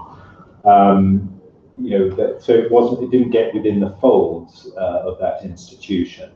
However, George III did grant Philip Astley a patent for training horses to resist the sound of gunfire, to be able to cope with the sound of gunfire and so on. I believe, and I can't remember the exact wording of it, but that was more or less it. So there was, correspondence on that front, and the horse provides the nexus, for, as it were, that scientific interest and the object of it. But it is a good question. What's something else I thought about oh yes, I mean, France, however, I mean, one of the images I didn't show, we'll get to show, but the image of Mazeppa, which was a famous so-called hippodrama, in other words, horse-born melodrama, which was displayed at Astley's from around 1831. So, Géricault was fascinated by it. It was based on Byron's poem. There was a representation of Byron's poem with the same title, in which this offending young man is strapped naked to the back of the horse and sent galloping off as a presumed execution across the steppes. And he survives and raises an avenging army and comes back and sort of wins back, wins the throne and so on. But in this story, so this is represented famously by Mazeppa, and then I think this is then applied to the posters, in a woody grey format, with the kind of vulture coming down to peck away as he's thought that he's dying and so on, or the horse dies underneath him. So that sort of use of, again, the horse provides the nexus for that treatment, and France was fascinated at this time by English Romantic culture, and by many of the English poets such as Byron and so on. So that is, as it were, a canonical French artist, a high-ranking French artist, academician who is dealing with this. But I'm not really aware of such correspondence going on yet, in terms of, so what the difference in terms of the institutionalizing, so what the circus was doing was giving itself the term royal, frequently, and making a big deal of all its royal connections. So that was a kind of general thing. So the Royal Circus had no official royal sanction, whereas, of course, the Royal Academy and the Royal Society did. So, there was a difference. Yes, that's right. So it's a kind of aping process. They're trying to sort of get in the lower echelons, try and get into that sort of charm circle. The location itself is quite interesting. It's like the center of all kinds of activities. So, like in terms of the cultural life of London, back in the 18th century, and the position of circus in itself is it's surrounded by so many other things, and also contributing to other practice, which I think should definitely be taken up and researched more. Can I just answer that? The main book on that whole period, which goes on about all the entertainment in London at the time, is Altics, the shows in London. Oh yeah. So Richard Altick, that covers. So the other venue that really does look at the legitimization of that space is the Egyptian Hall, Bullock's Museum, which becomes the Egyptian Hall, which uses a lot of circus-style acts in the displays of entertainment. So you go to a museum and you are entertained at the same time, which then Barnum takes up with his American Museum in the 1840s. So the display culture that Astley is part of, which Marius touched on, is everywhere. You cannot, you go shopping and you see an act. So performance culture, which the circus legitimizes a little bit in that way, comes from the streets and comes away from the fairs and goes into the mainstream place. So that's really what happens. So and into the Royal Society and into the lectures, and you get the growth of magic. So all of them are touched by that legitimization of the performance act, which circus gives to not just the horse, but to the physical, the human performer becomes legitimate and goes into theatre and goes into the Coburg Theatre. So there is a fantastic illustration about 1812, which shows the death of the actor being replaced by the circus acrobat at Drury Lane, demonstrating that shift. So that's what's interesting about that whole period. And the introduction of lions and stuff onto the stage. Introduction. Elephants on stage. Elephants go on stage. Elephants were shown on the stage, not the circus, mostly in 19th century British culture. This was thought to be the end of civilization by some. Yeah, it was that. That's the illustration. So yeah. looking at that aspect, you know, a really good start for anyone for that whole area is Arctic Shows London, because it really demonstrates 300 years of entertainment. Thank you. Thank you. We have a question, I think. Did you have? No. Okay, then it's Miriam, and then. Thank you. Well, first of all, thank you very much for a fascinating keynote. I just have a very silly point, actually, sorry, brief, because it just struck me throughout about sort of human-animal relations and representation, based on the fact that usually horses are bigger than people, because on most of the representations we've seen, apart from the one of the slightly inimical meadow, it usually looks like the people were kind of trampling the horses instead of riding on them, because they're basically the same size. You have an idea why that was represented like that?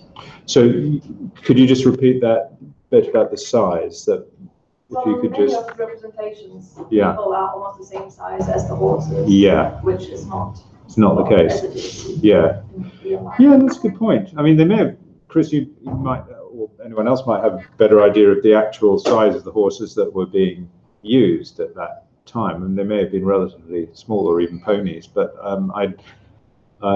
so they're being shown in a rather diminutive form, is what you've said. Yeah. I think an era of horse, who's know more about horses than me will tell me, it's only about 14 hands, so it's not big. Yeah. But I think it was the likeness, and perhaps, which has always been the sense, again, for me, from inside the circus, those early circuses, man and horse, man and animal working together in partnership. So perhaps that scale is better, is more appropriate to that feeling. It's a partnership between man and this version of the natural world. Yeah, that's a perceptive point. Thank you. Yeah, I think that's true. And yes, but when you do see a proper horse, it's like, wow, it is huge, isn't it? So, yeah. So thank you very much for your fascinating presentation. You deeply, in fact, illuminate the early beginnings of the circus in Britain. I was thinking, as a Moroccan, of course, in the afternoon I'll be talking about my experience.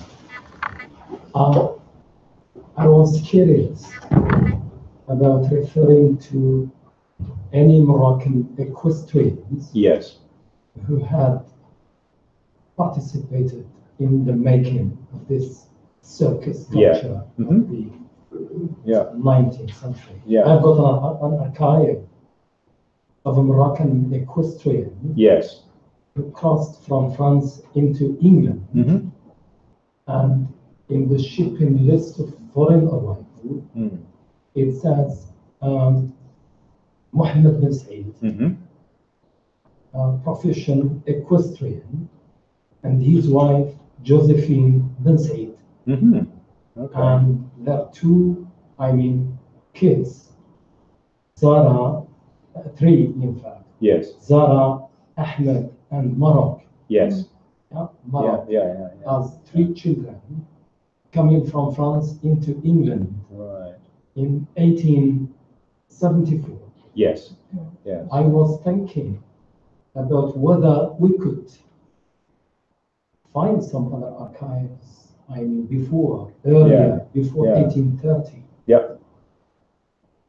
Okay, well, this is going back a bit, but I'm not aware of, or I can't remember, and I certainly would have been looking out for the different nationally originating performers in the circus at that time. There was certainly a group of who I think they were styled or they were named as a group of so-called Arab acrobats who were displaying at Astley's, certainly in the 1830s. And I remember seeing some posters with kind of extraordinary human pyramids and things like this were displayed. in the Theatre Museum. And so, yes, so that was certainly the case. And I think that was in Ducrot's time, so that would have been 1820s, actually, probably. But yeah, no, go ahead, please. The first picture which you showed at the outside of Astley's. Yes. You certainly showed the one at the inside. Yes, with the stand. Yeah, yeah. At the outside of the stand. Yeah. Click back to it. Yeah. So somewhere there is a group of acrobats doing a human pyramid. Yes, that's right. And that is the very first. That's 17. Well, the time you built it. The other side of there you are on the end there on the building on the gable. Yeah. There's the human. And whether they were what we would know as, traditionally I think we said as Arabs, so not specifying Moroccan or from the Arab countries. So don't forget the horses as well. A phrase used for those fast-running white horses was Barbary coursers. Yeah. Yeah. Barbary, of course, is Morocco. Yeah. I think And the courser, the word courser, comes from the French for a horse race, la course. Yeah. So they are horse races. Yeah. They are racing horses. But so there were, no, it's perfectly conceivable that Arab Moroccan people came with the horses. Yes. And therefore became part indeed. of that world Yeah. and said, oh, well, people do this. Yeah. I think. I can tell you where to look. Yeah, please. John Turner's database in the National Fairground Circus Archive that's true. has 15,000 entries of 19th century performers. And you literally, and Andrew can tell you, you can do a search under Moroccan or Algerian or whatever nationality, and it will come up with the act's ethnicity. And we had a researcher many years ago, they did a whole book on Asian acts of the 19th century, and she got all her original sources from John's database. And he lists everything. It's not online, but talk to Matt and Andrew and start with John Turner, and he lists everything. It's an amazing resource. He published a book, two books which are essential to anyone who's doing historiography in the circus, but his database lists all his source. So I would just look there. I found acts that I never knew existed just by doing keyword searches on their ethnic background. So there will be, there was no doubt about it. By 1810, 11, there was African, there was Asian, there was South Indian performers on the theatres and shows of London. So I very much would be amazed if there wasn't Moroccan and Arabic acts. So, but Matt can tell you, go to the archive, they'll have it, promise you. Certainly one of the things that Ducrot comments on and plays up, I think, is that, is the kind of the level of Arabic expertise in the horses, with the horse as well, and it's part of the exoticism. Exactly, The circus has always been a place where different cultures, different nationalities have worked together. Yes, absolutely. And that's one of the things that, the Swift, what's the drawing? The Swift American Hunter. Oh, yes. But it's drawing on that exotic image to make it different, make it exciting. Wild Indian hunter, And they would have come in there. Marius, can I ask a question? wild Just Indian go back to that slide. I This was one? intrigued, the one about the Astley in Paris. Did he actually do that, or is he just taking the mickey? Well, there's a letter, I remember, I've just always been intrigued. of that time. Where is it? Go back a bit. I mean, A letter of that time in which he says John has invented a stage to be mounted on the horse. but did it actually happen, do you think? Oh, well, I don't know about that. But I mean, I was just always intrigued. I look at that and I think whether they're just taking the mickey out of the French a bit, kind of a bit of like, it's a bit of I think the letter you're thinking. But we've got no descriptions of it, that's what I mean. So there's no. She mentioned. Okay. There's no contemporary. Mr. Nicolay was being awkward. Yeah, that's right. It doesn't mean it actually happened. No, you could be right to be sceptical. It might be, I don't know what the audience think, but I've always been intrigued by that picture. But that's his own, what we used to call a handbill, a flyer. Yeah. So so he did that to have a dig back at them. I'm pretty convinced it's genuine. Yeah. I think he did it for commercial reasons, if nothing else. It was the variety of his show he needed to guarantee that. Yeah. We have one more question from John. So I was fascinated by when you were talking about, you just brought that image up before the started painting and the anatomical demonstration of the horse.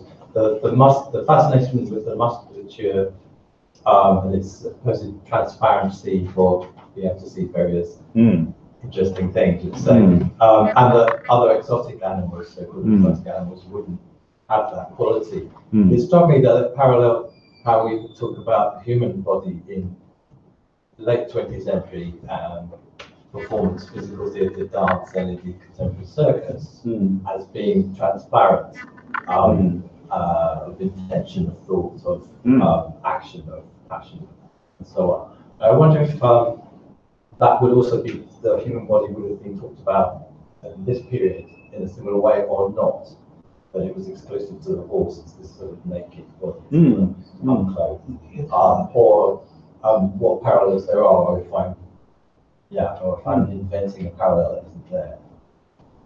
Well, broadly, it probably was. I mean, this was the age of anatomical art. There was extraordinary, I mean, largely within the confines of medical education, but nevertheless probably more publicly accessible than it is today. So sort of anatomy theatres, anatomical modelling, people like Joseph Town and so on, and these extraordinary wax moulage and so on. So I think that the human was probably the prime focus, actually, of this kind of cult of transparency and investigation, because partly it comes from a Renaissance heritage of investigating the human body as the exemplar of God's work of making man in his own image.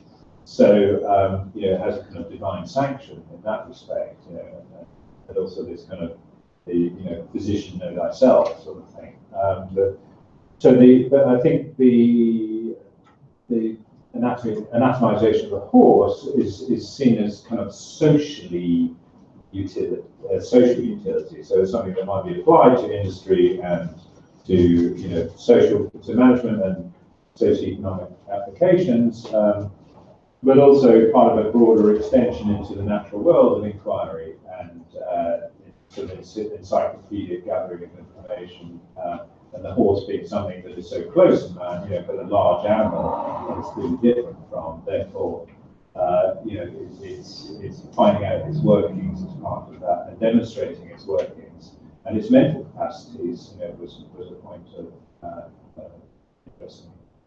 So, there is a clear shifting from this kind of Cartesian view of other animals as being merely machines, which are actuated by providence, as Sarah Trimmer says, to something which may have intentions of its own and a mental world of its own, consciousness almost, although those terms were not used. The neurology of the horse was certainly okay. So I'm not, that was part of the overall discourse. Yeah, it's almost like a kind of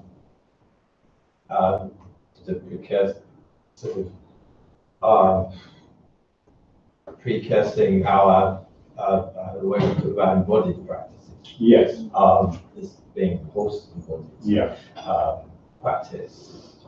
And the converse of that is, was this, the social danger might exist in any body which is not transparent, which is opaque, whose intentions are cloaked, and so that's traditional stuff of drama, as well. Mazeppa, who is a false mistaken identity.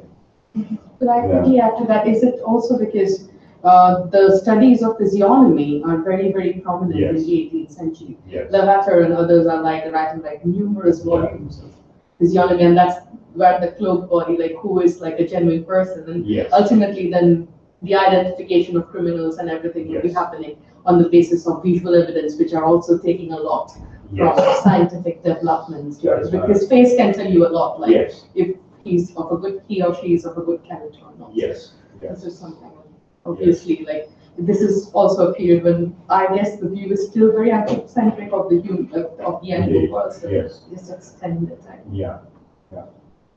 We have reached the time, and I just please join me in thanking Marius for that fascinating paper and his answering the discussion and everything. Thank you. And we have half an hour. There should be a new coffee and tea. We'll meet back in here at 11:30 for the first panel. Well done. It was fascinating. Very good.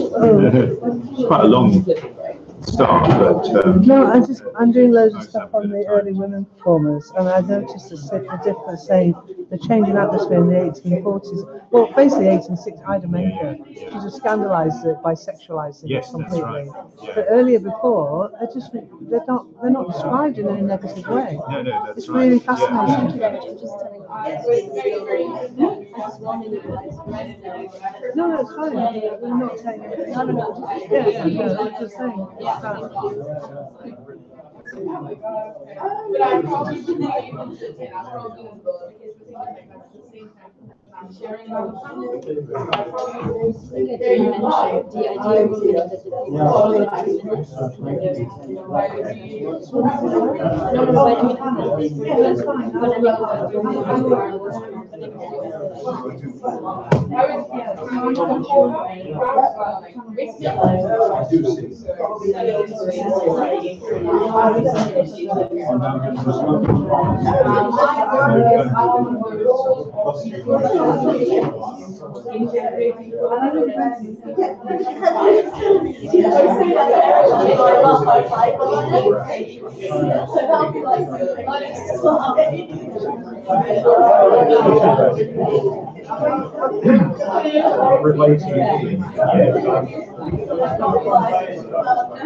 No, that's right. And that's I've discussed it with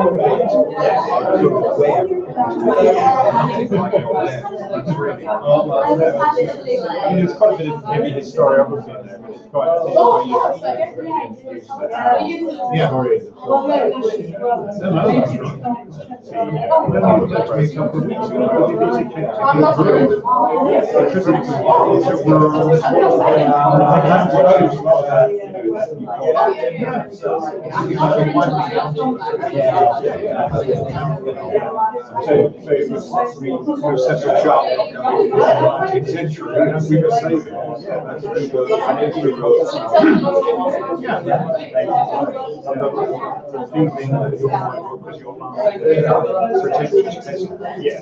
dressed up as a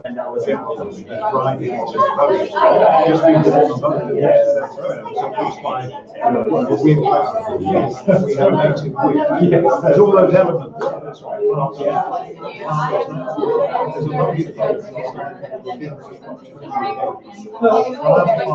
I don't know the sources. It's a wonderful line. It's the big top speech. Whoever comes in the audience, inhabited by people, all races, all cultures, work together.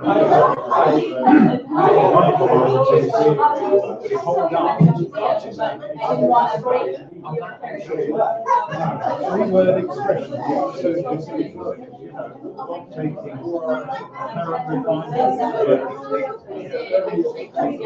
presenting it to them. It's a smashing yes.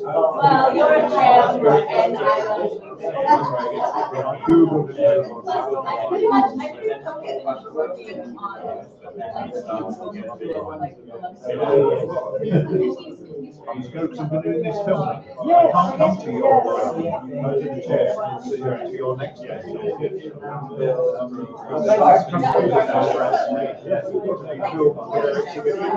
But I'll be around Thank you again. I'm very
Yes.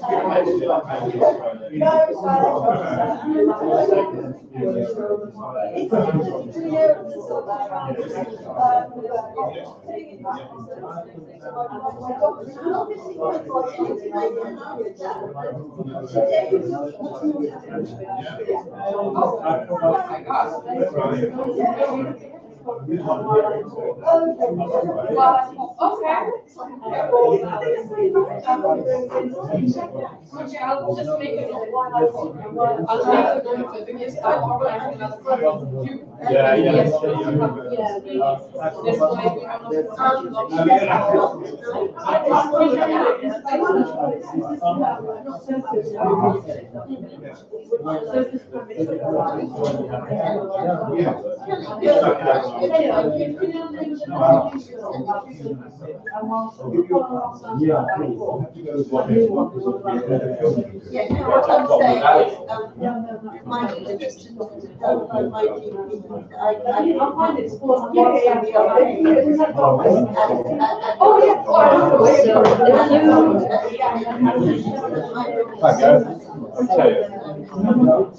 I follow you. Do you? You're my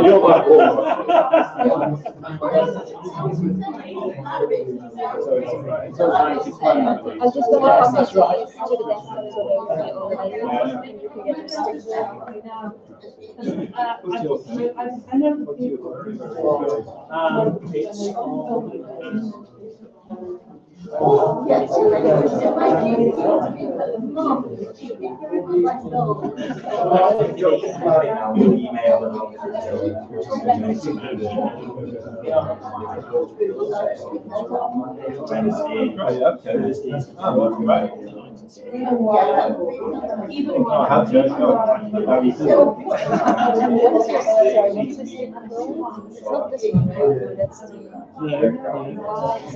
Could we just know names?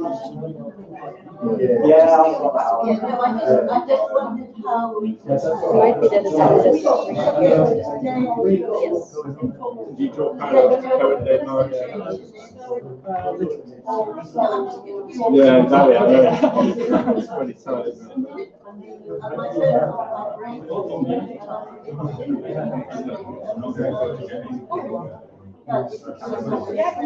It's like even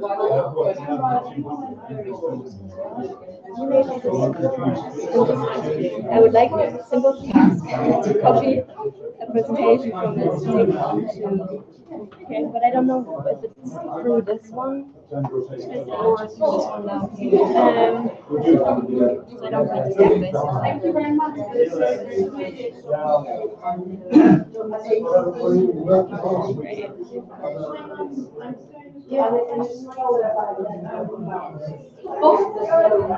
I'm not sure it's recognized the memory stick.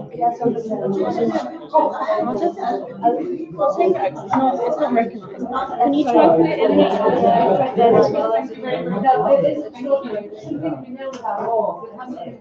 Oh yeah. I think that's a good idea. I'll just have a chat with my coordinators because we are collecting like representations. Our conference is based on like foundation studies, so we don't have like bridges, like different country foundations. So it's a lot different.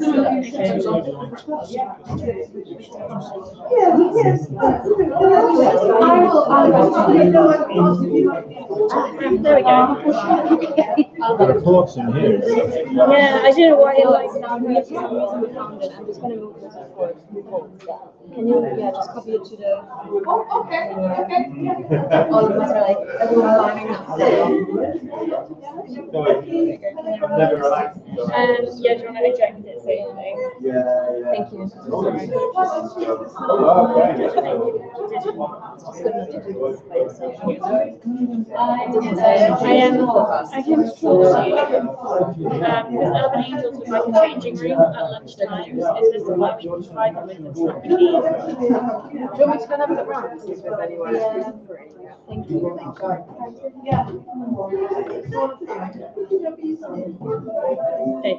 Hey, that's good. Everybody checking their food. So to this one? Yes, it's Yes. healthy, yeah. And then if you just What became there is one internet link I want to make. It's actually embedded in the slides. Yeah. So the internet is open already. You can use it. Just make sure not to close it, because if you close one of the browsers, we're gonna lose the answer. That should worry you too much. That's assuming a degree of competence. Yeah, so page there, just go down.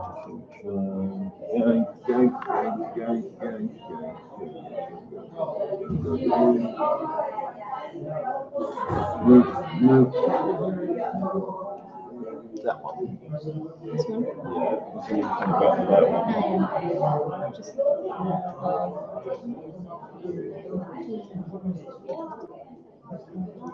and then just use this one.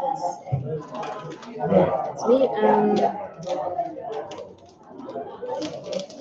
Right,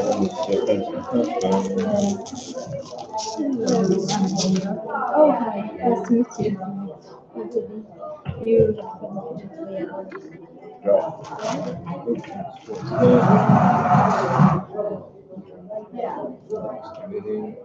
Okay.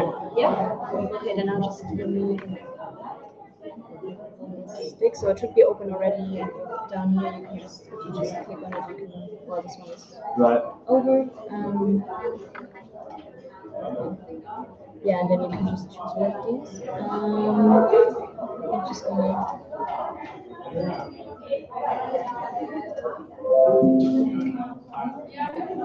Perfect, thank you.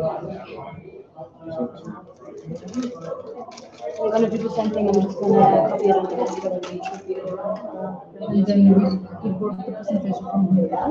Yes. Yeah. Let me double check, but yeah. Is it just USB?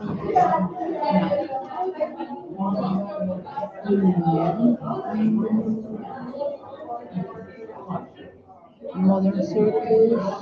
Yeah.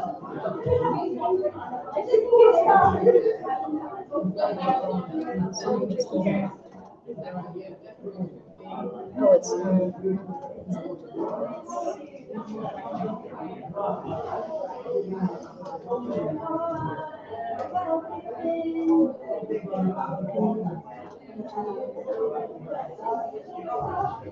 how do you usually open here? Not with Adobe. Yeah, it doesn't don't want to get the frame. So you want me to copy in PowerPoint? Let me try again. Like I can open it here. So you don't have Adobe. I think so. So I can copy in PowerPoint. Yeah? Okay, so Can I just ask you a question with PowerPoint? Because I work on I use an ancient version of PowerPoint, so I can never remember when you get on this version is how to get to slideshow. what I do is just slideshow, Okay. and then from either the current, from beginning or current. Okay. But if you have any around issues, Brilliant. I'm just gonna Right. Sorry about that.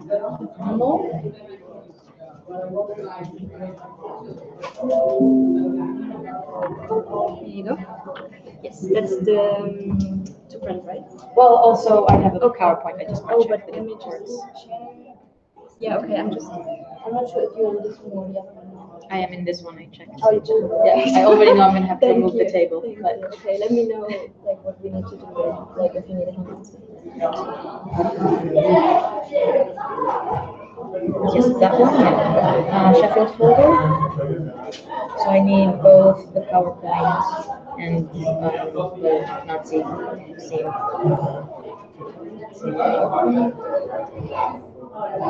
Yes.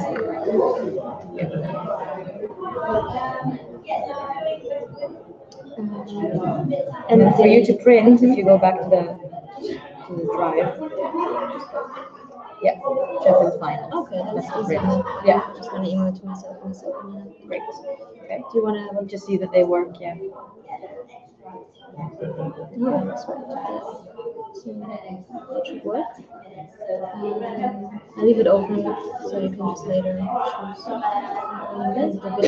Yeah. Ooh, that's all. It does have audio, but also. Oh, okay, it's just the screen. I'm like, it's so smushed. Yeah, it should have audio. Turn it up. Thank you for everything.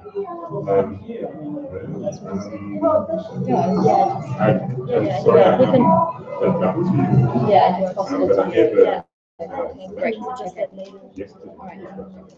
Because Theo's videos that will be okay.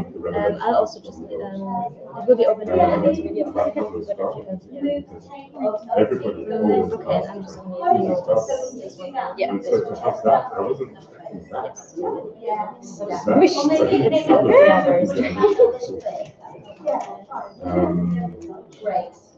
And I shared as well about your bit.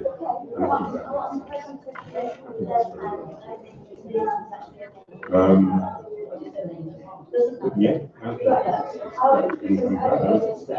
yeah. Again, Sheffield final. Yeah.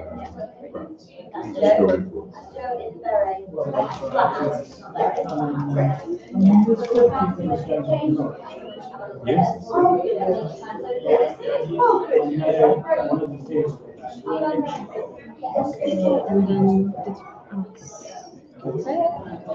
Yeah, extracted.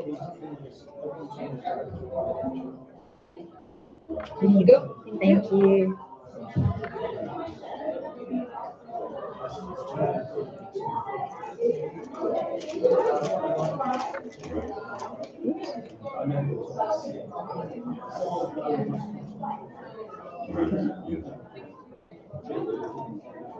Was it? No.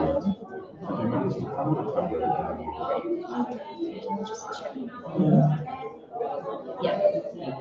Right, that's, Well, I mean, it doesn't look as.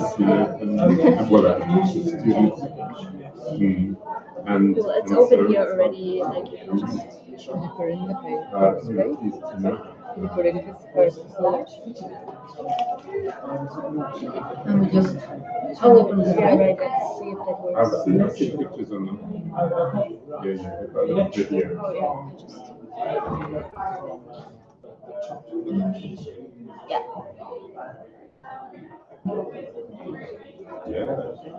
Yeah, but somebody needs to bring him alive. Yeah. But you'll see. Yeah. And then eject it. Tell me. So this way.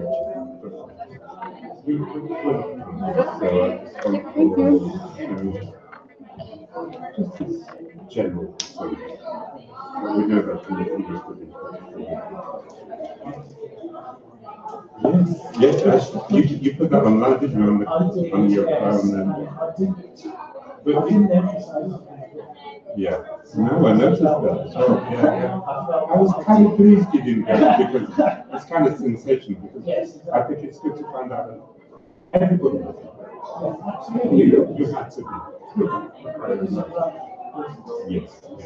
I love that quote that you made Mercury about people who thought he must be like 50 because of how much he was on the horse. Look how quick he was in his business transactions as well. So what I'm trying to do is to piece it all together. But yeah, I mean, I know there's this kid who ran a knife when he was 10. I think it was in the tears in it. And look, he was taken to the Edinburgh Court. He took the kid to court. So I think he always tried to give as good as he got. You know, probably there were times when he gave a bit more. But I'm mentioning because where he was taken to court for looking at some of the videos people are so quick to say,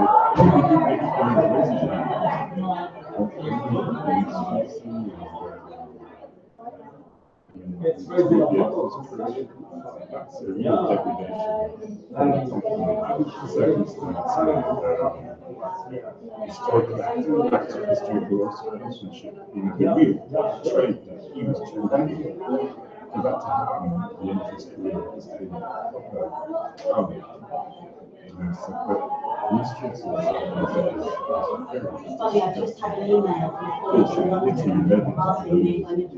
he's always preparing these are animals and it doesn't actually control I'm already listening to it's very important because representation. We have a phrase on our growing needs, where basically it was traditional missing and the representation of Negroes over a better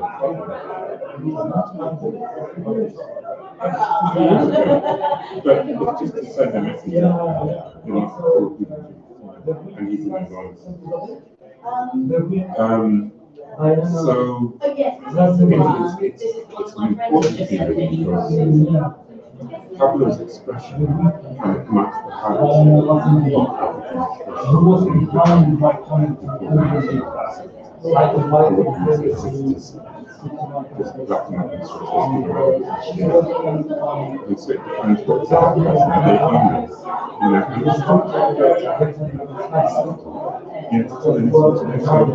Circus has a role. It's a role in helping to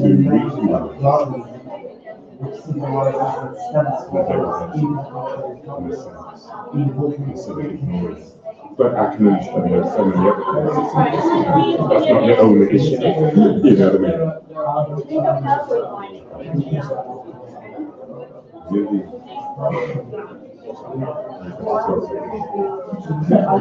Before we do that, can I give you all autograph?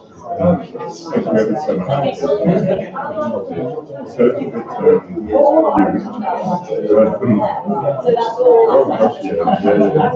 Well, these are, really it's crucial information. There's one of very parents.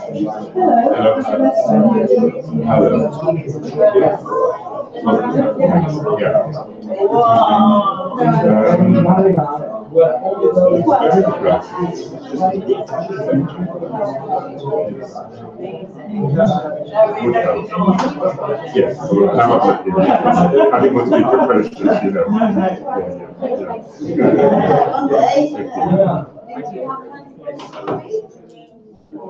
When they give you some money.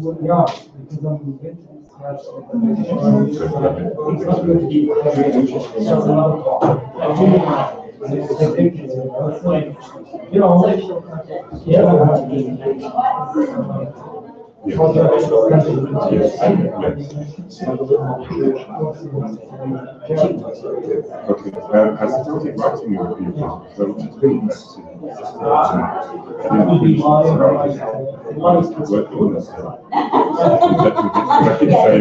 that's been such an inspiration for our discussion because we've been relying on John.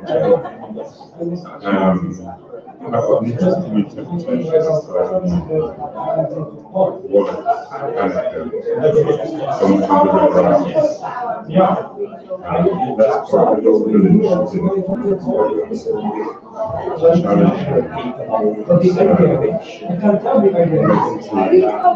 today it's seen as a racist, but I use ISIS as a positive element and turn it around because relevant to the into access that African-born substance still in Europe. So Romans would be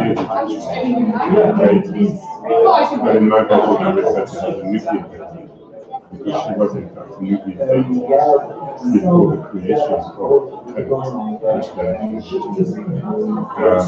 it's found by reclaiming it. So the scholar thinks, because nuclear research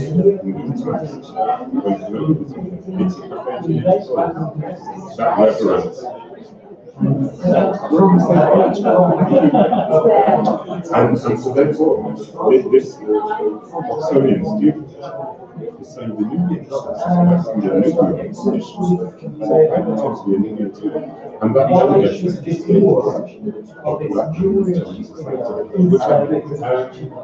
William Machiavelli wrote, we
went in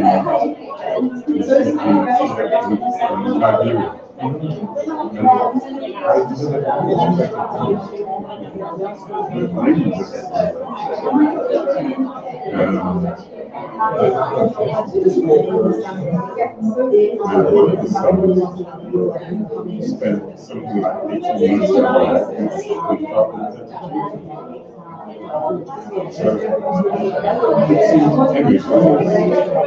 that was their time. So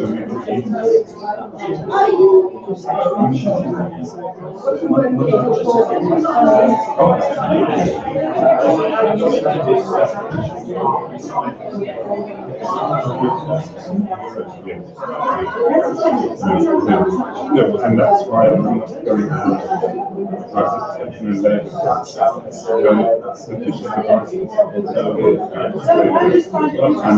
using fishes as knowledge. What are we doing? Cleaning monkeys, and this is how it's not. And I think that's why I need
something I can't recall the director secretary said, that I suggest inviting to. Oh, no.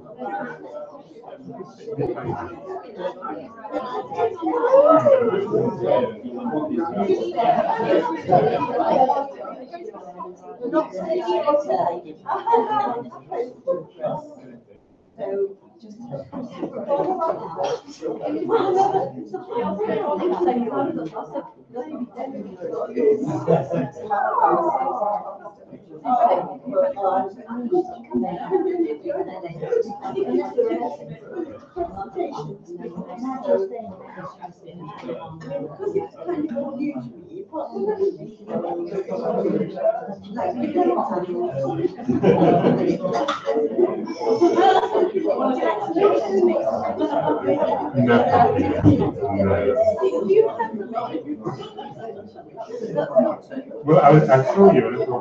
Yeah.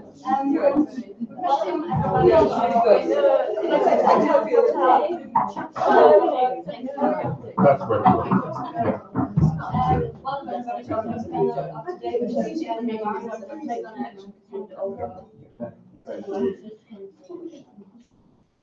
Splendid. So first of all, by the way, got a presentation slides, and that's all. So, okay. So first of all, very pleased to introduce Gareth H.H. Davis, who specialises in the 19th and 20th century. He was a history teacher, and tells me that he worked in Yarmouth, which partly gave him the context and inspiration for the interest and connection with popular entertainment and the circus. And publications include The Clown King, Popular Entertainments, 1840 to 1860, which was 2015, and a wonderful subject, Pablo Fank and Victorian Circus, 2017, about the great Black British circus manager and performer, and Forgotten Yarmouth Entertainments, Reflections of Popular Culture in a 19th Century Seaside Resort. And today, Gareth is going to be speaking on the clown, geese, and washing tub, raising a crowd in Victorian circus. I should say that we are scheduled to have 20-minute talks each, and then we will gather for a discussion for about half an hour at the end of that. Thank you. Well, good morning. Good morning. I'm very aware to keep to my 20 minutes. We have 16 slides, so that means that we're just a minute on each slide should be enough, I hope. The popularity of the circus in the early 19th century was due to a number of factors, as perhaps Mary has told us a little bit. So my short talk looks at proprietors, in many cases performers, who tried to ensure full houses in the towns that they visited during the 19th century.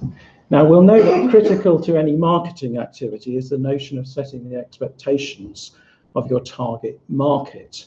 And of course, circus was a unique form of entertainment in that respect, as its aspirations was to appeal, or supposed to appeal, to all classes of society. Not only those that were frequent visitors to theatrical booths at the annual fairs or the penny gaffs in the major cities, but also those that might feel just as comfortable in the theatre.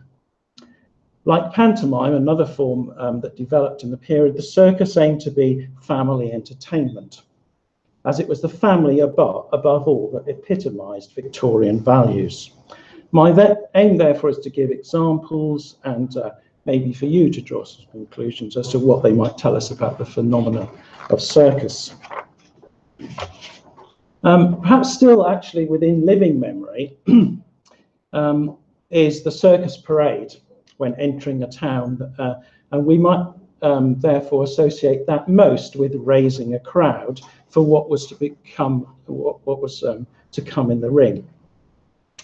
However, it wasn't really until the importation of American circuses in the late 1840s and 1850s, with their large retinues of performers and exotic animals, that the circus parade set the proprietor's stall out for all to see.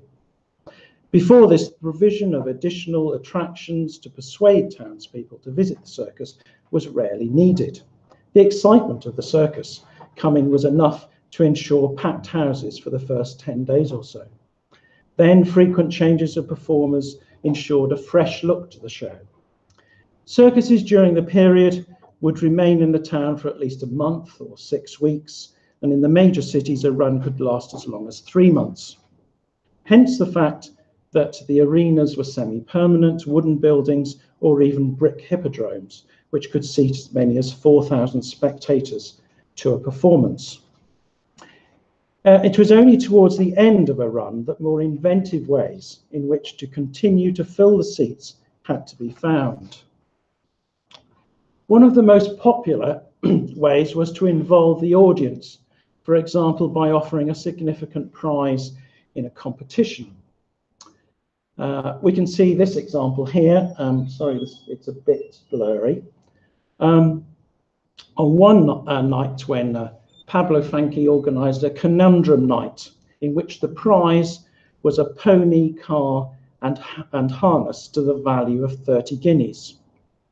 You had to enter the competition beforehand by letter, and the winner was to be chosen by a jury of 13 from the audience. Fank was to receive over 1,000 entries for this particular competition on this particular occasion in Dublin, and the jury pronounced the winner as, and I'll ask whether anybody can get the give me the answer to this. Pablo Franchi organised. Why is Pablo Franchi's prize pony and harness like a new laid egg? No, the answer was because it had a good yolk in it.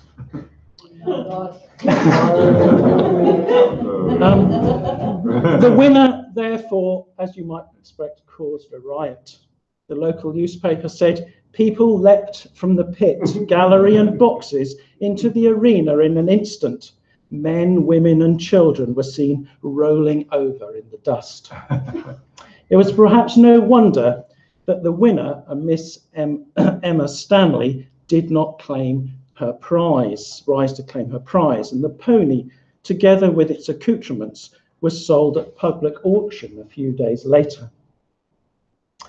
The last thing a circus proprietor wanted was a riot on his hands, as it reinforced the perception that the circus was not a suitable place for a middle-class audience. Circus proprietors such as Pablo sought to reassure their potential audience of the propriety of their performance and its effect on those watching. In one newspaper advertisement, Pablo stated, "It is the present intention to produce a series of Olympic exploits, at once astonishing and recreative, and so cautious will be the selection that the tender father, the affectionate husband, or admiring lover need not fear the blush of modesty will ever be excited in an exhibition within my arena." During the development of popular culture during the 19th century, sport, of course, which again Marius mentioned, or more specifically sport spectatorship, also crossed class barriers. It did not go unnoticed by circus proprietors, and sporting celebrities who were well known for their achievements made appearances to draw in the crowds. For example, in May 1863, while at the Tyne Concert Hall in Newcastle, Franchi introduced the audience to Robert Chambers, the champion professional sculler, presenting him with a silver cup to recognise his achievement. Pablo's biggest attraction, however, was Jem Mace, later to be recognised as the first heavyweight champion of the world, who gave exhibition matches for him from August to October 1861. Mace was later to invest in his own circus, be it short-lived, and to extend his showman's career into his 70s by giving exhibition matches at circuses well into the 1880s. Other celebrities could be appropriated to potentially increase an audience. In September 1839, the story of the rescue of the passengers of the Forfarshire paddle steamer by Grace Darling and her father gripped the Victorian public imagination. Here was a heroine that summed up the values of the age. William Batty, the circus proprietor, was quick to seize on the story and the admiration it had engendered by proceeding to give a benefit night in her honour at his Circus Royal on the 8th of November 1838 while in Edinburgh. The proceeds amounting to £20 and Batty and Batty dispatched his acting manager, Mr. Sylvester, to deliver the money. Grace wrote a letter of thanks to William Batty, which was promptly published in the Caledonian Mercury on the 15th of November, no doubt to provide publicity of his generosity. In it she states that at some point she would like to thank him personally by visiting his arena in Edinburgh. The Edinburgh Courant, a rival newspaper, reprinted it, but added their own comments, which perhaps tell us a great deal about underlying moral attitudes towards the circus. It is clear that she has no conception of the nature of what she proposes to do. Fortunately, however, she has fallen into trustworthy hands, and we have too much confidence in the good sense and the good feeling of Mr. Batty to be imagining for a moment that he would encourage a woman who has deserved so well of her country to place herself in a position which can be regarded in no other light than as a show, competing for the applause of the vulgar with his well-trained quadrupeds. It was not long after that the press were to suggest that Batty had gone much further by offering her a contract with his circus, a notion he was forced to deny. Fake news did exist in the 19th century, as we know. But perhaps the greatest incentive to make an effort in drawing in a crowd came when performers themselves were given a benefit night towards the end of a run in the town. Now, this poster announcing Pablo Franchi's Circus Royal coming to Town Meadows in Rochdale probably actually needs no introduction to anybody here. But it should be noted that the negotiation of a benefit night by the top theatre and then circus performers was an important attribute in the culture of professional entertainment. The system was complex, and the right to a benefit conferred status, even if it did not mean any great pecuniary gain.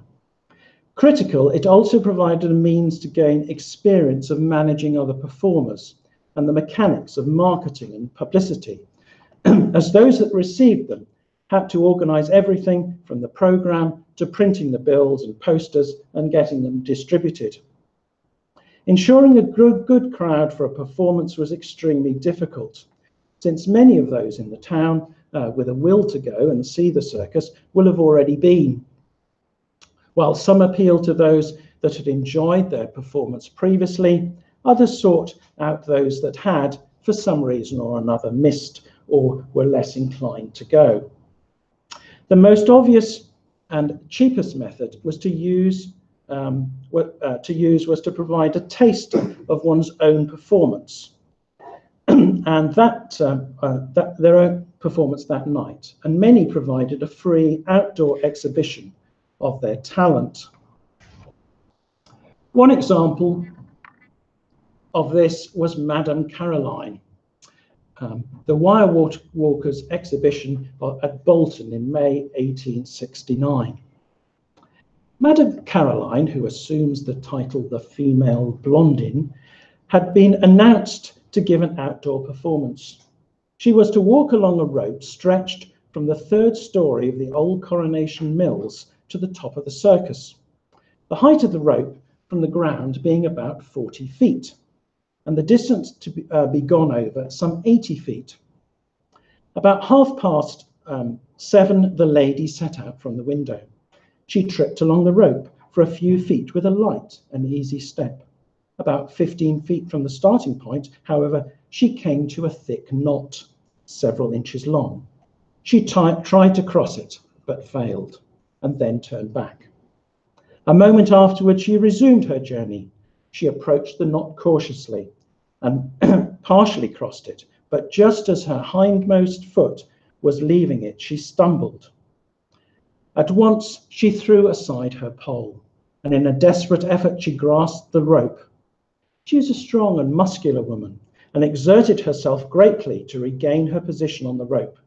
But despite her endeavours, she remained suspended by the hands. The greatest excitement prevailed amongst the hundreds of spectators. There were loud cries of "lower the rope," and the rope was lowered a number of feet. A number of men then massed themselves together directly below the woman and begged her to fall. She did as advised and was caught by the men, and although the distance she fell was 20 feet, she sustained no injury beyond the fright and a shake. She appeared afterwards in the circus on the tightrope, and much to the delight of the audience, went through a series of extraordinary feats. While Madame Caroline gave an exhibition much as she did in her performance, the most popular were Pacific stunts carried out to amuse the public. The most prolific way was that of being towed by geese in a washing tun down a local waterway. This was usually the preserve of a clown, but not actually exclusively so when you look at the instances. The first recorded instance of the stunt is in 1818 by Dickie Usher, who, when a waterway was not available, drove a chariot pulled by cats. Now, even today, maybe, this sort of exhibition might actually draw crowds if we were to put aside the questions of animal cruelty and all that sort of thing. Usually the cats didn't actually survive, and sometimes the geese didn't. But I doubt we could better the numbers that were attracted in the Victorian people.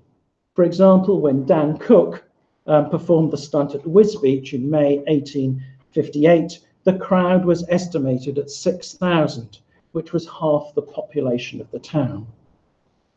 But the greatest exponents of this form of exhibition were, however, two clowns, Tom Barry and Arthur Nelson.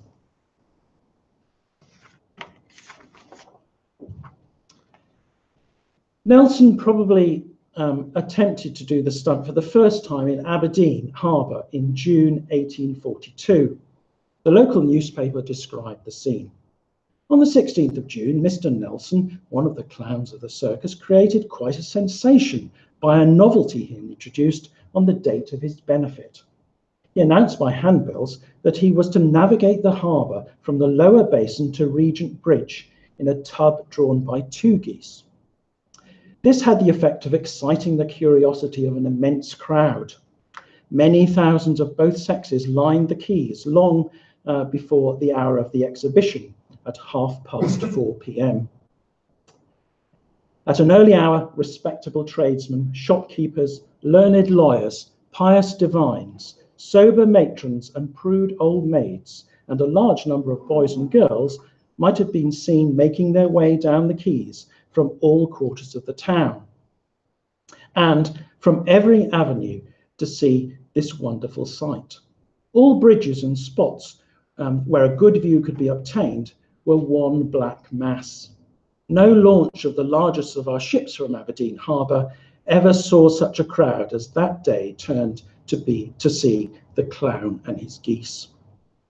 When Mr. Nelson arrived, dressed in the costume of a Merry Andrew, and driving the geese before him with a long stick, he informed the spectators he would be unable to do the route he proposed as the wind was contrary. However, he sailed up the river in a boat and was let out at the bridge. He thus satisfied the curiosity of his mass multitude, and the advertisement had the effect of filling Cook's circus in the evening. So even when they didn't do the stunt, actually it had the desired effect. When he repeated the stunt at Perth in November the same year, it was reported that the onlookers equalled, if not exceeded, that of the visit of Queen Victoria to the town some months previous. In 1844, Arthur Nelson and Tom Barry were appearing at Astley's for the season, and Barry performed the trick on the Thames that September.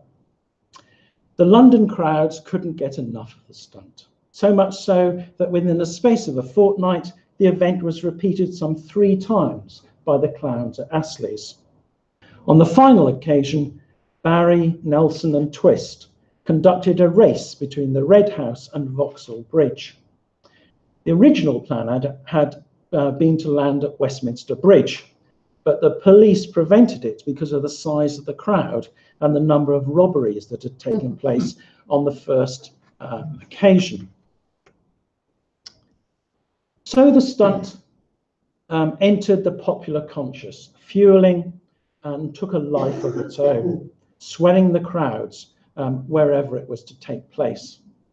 It was used as a metaphor by politicians to attack opponents, and the exploits of Barry, Nelson and Twist entered popular culture when the ballad of Barry and his 4 geese in a washing tub was sung in taverns and alehouses throughout the country.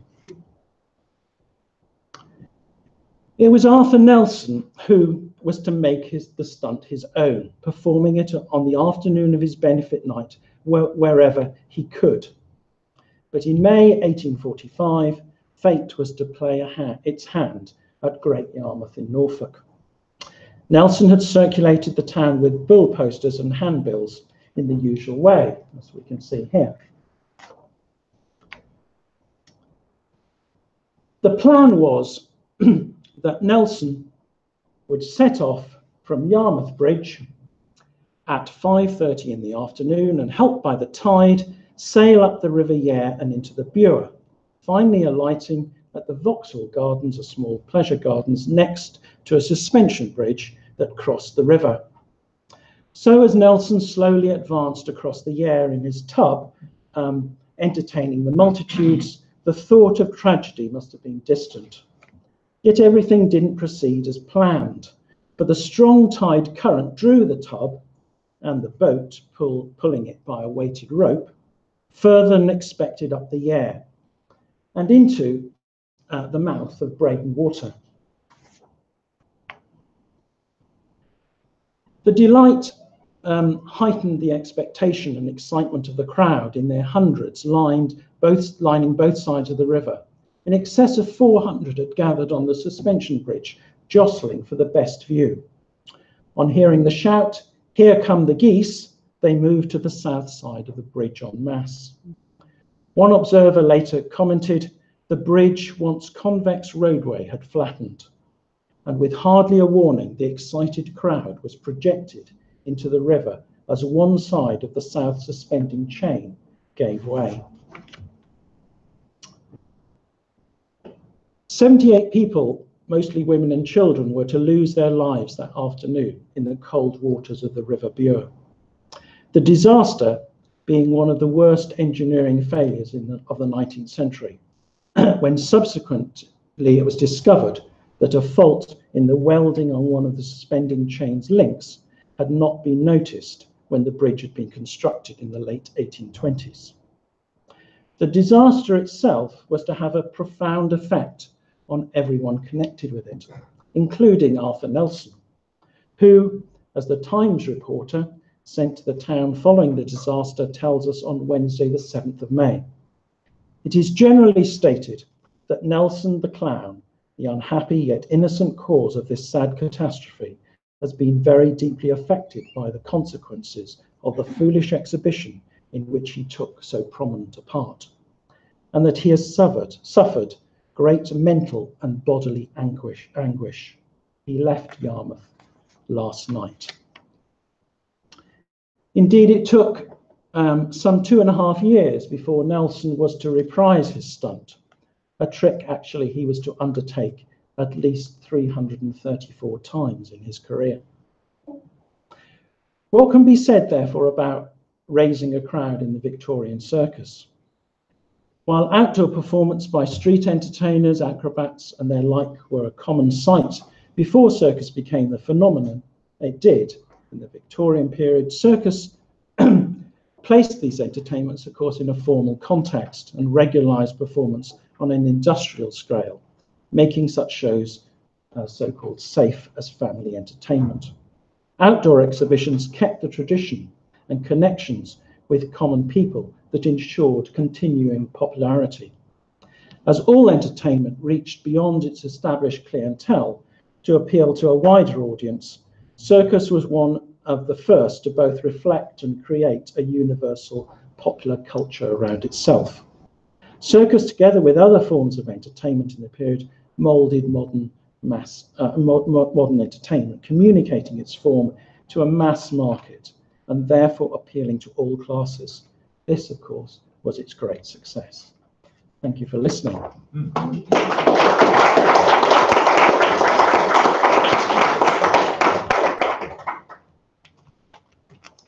Thank you, Nara. So we now move on to Theo.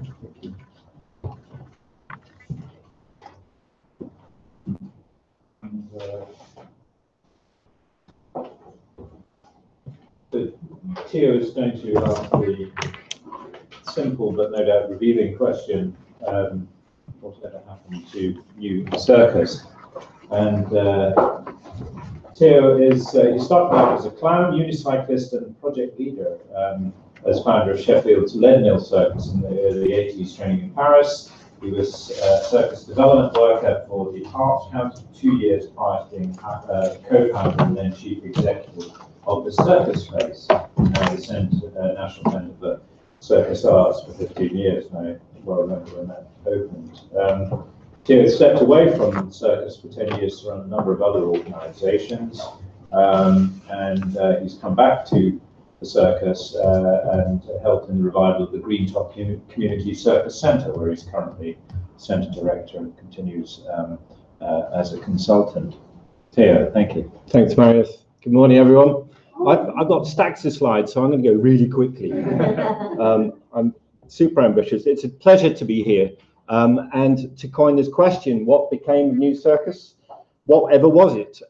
Reg Bolton coined the phrase back in 1975, and when he produced this book, Circus in a Suitcase, he initiated a circus on the street in Pilton in Edinburgh.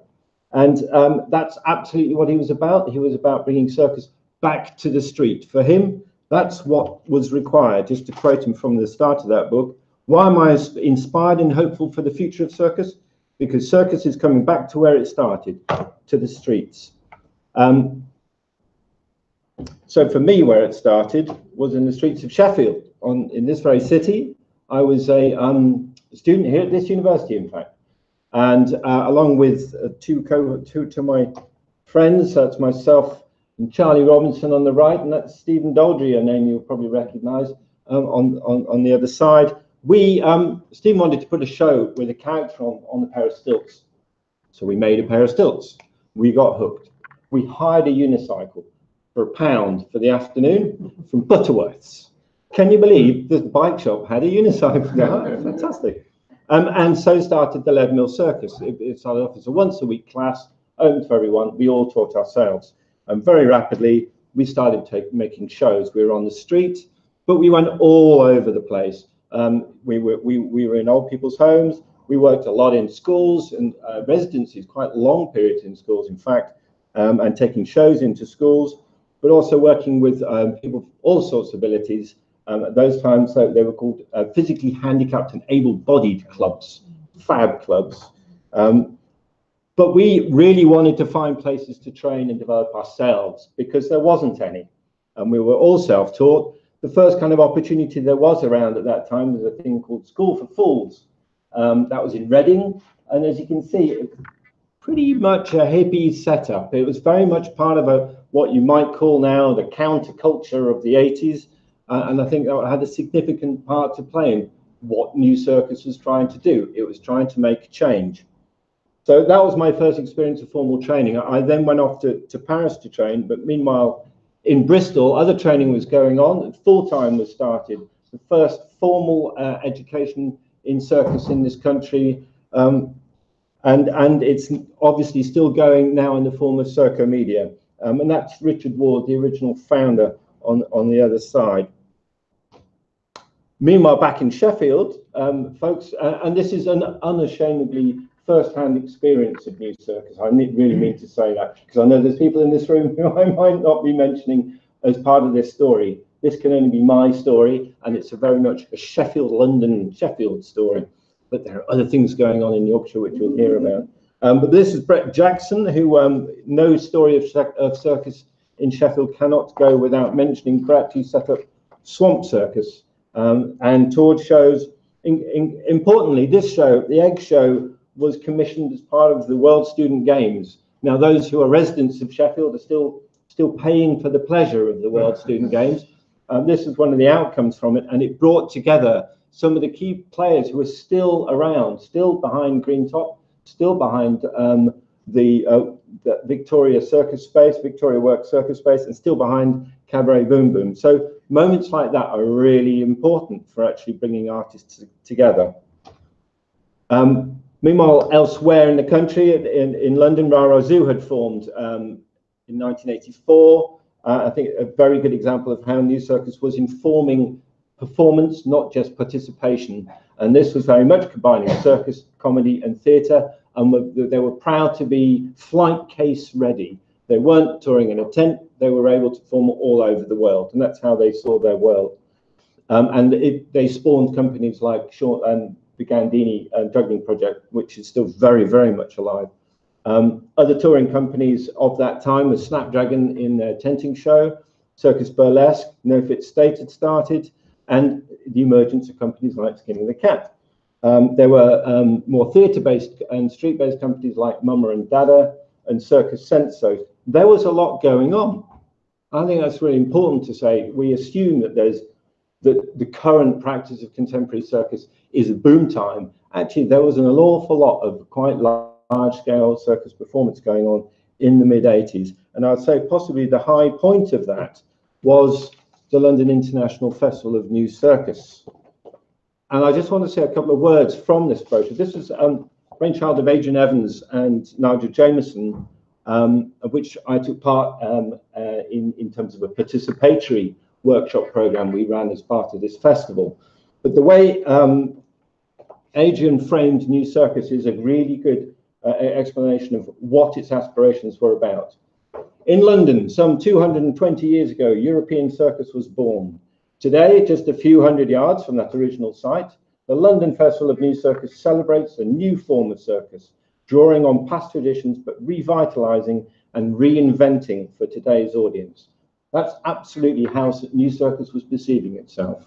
It was about reinvention. The word new was introduced by Reg Bolton because that's what we were calling things. Nouveau cuisine, new dance, and slightly later, new labor. But it was a common term to describe a desire to revitalize a form, and that's absolutely what was going on. So just quite a little further, there is a rising generation of young performers eager to redefine circus. For some, this has meant finding new theatrical mediums, acts played in a fantastical setting, or bathed in poetic light, or set to haunting scores, or blasted by rock and roll music, or scorched by satire.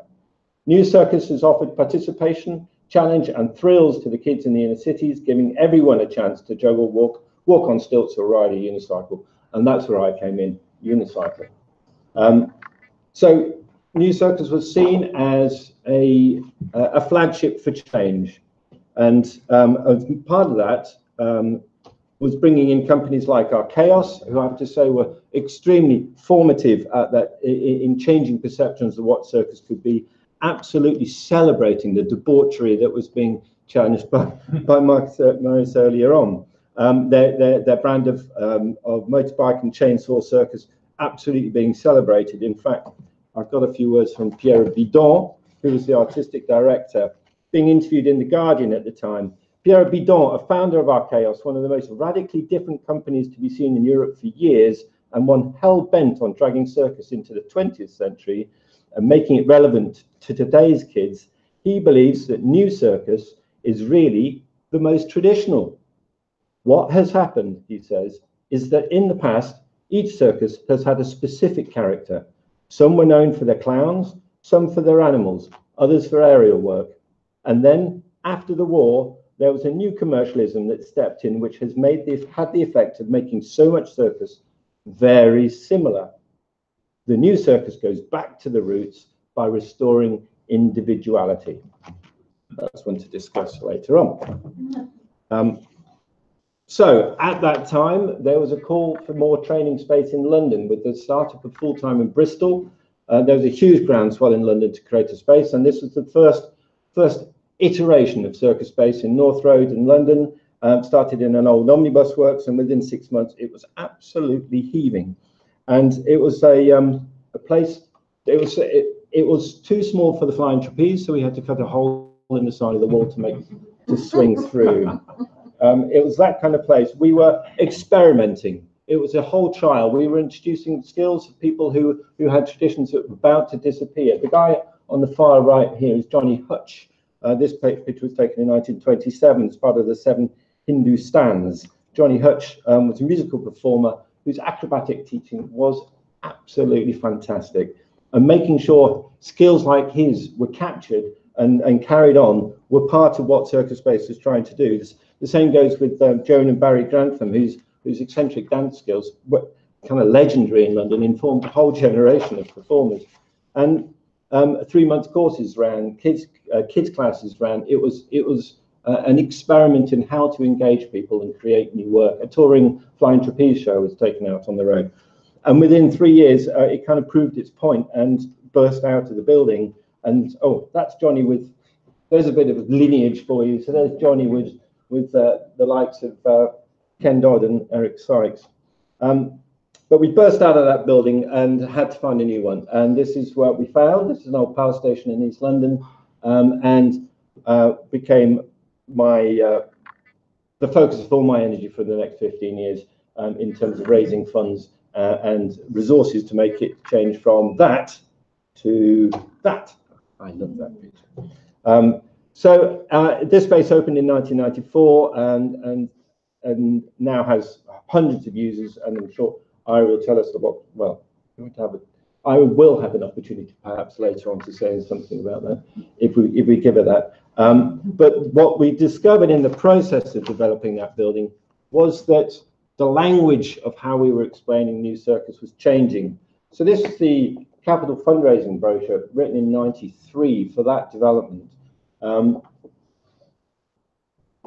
entirely for no cost. From the working with the city and lawyers down the road in the city, we managed to get an awful lot in kind resources. Circus was reaching out to different kinds of audiences, and that made things like this possible. And the way we described circus then was, for many of us, the circus conjures up misty memories of sawdust and red noses, childhood dreams of juggling, tumbling, and flying. Circus is reinventing itself, stretching cultural and traditional boundaries, embracing new media.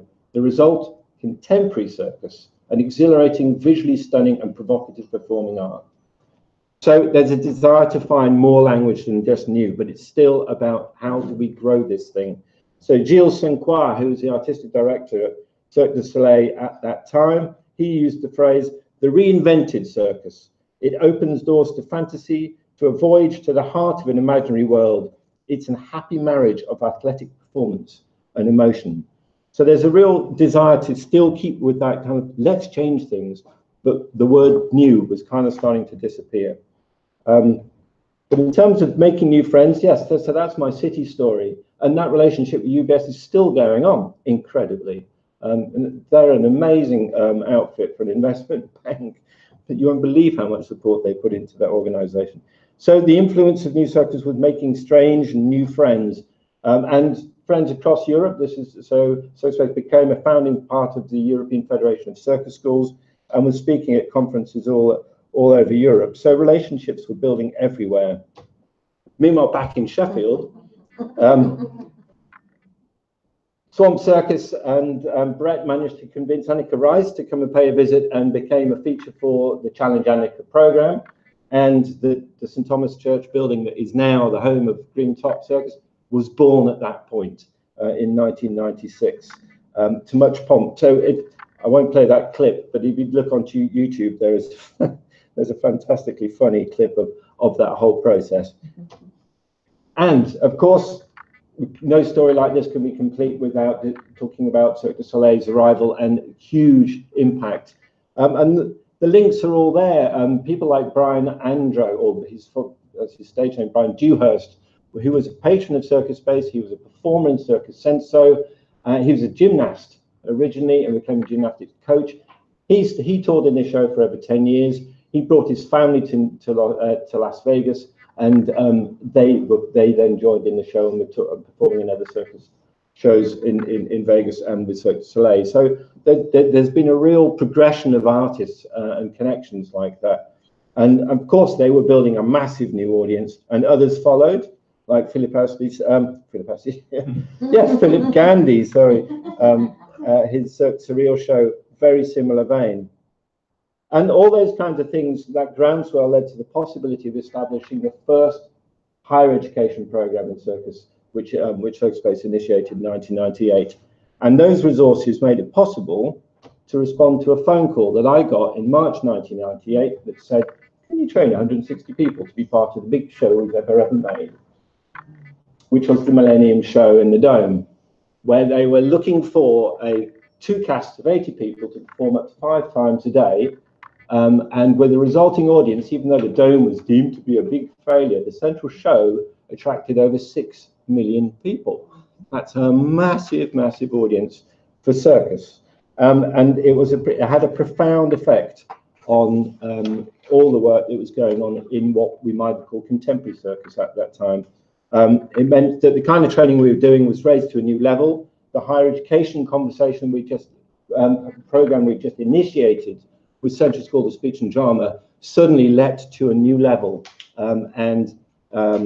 We became part of the Conservatoire, I'm going to just jump to that, the Conservatoire for Dance and Drama. That was only possible because of the ability to respond to a shout from the Dome.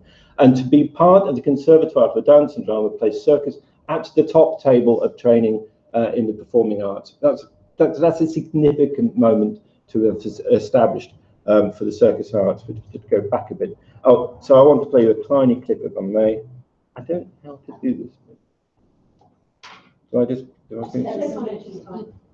Excellent. Yeah, you can either click on it and you should open it. Yeah. It should. Oh, great. Okay. Here's just 30 seconds of what that show was about.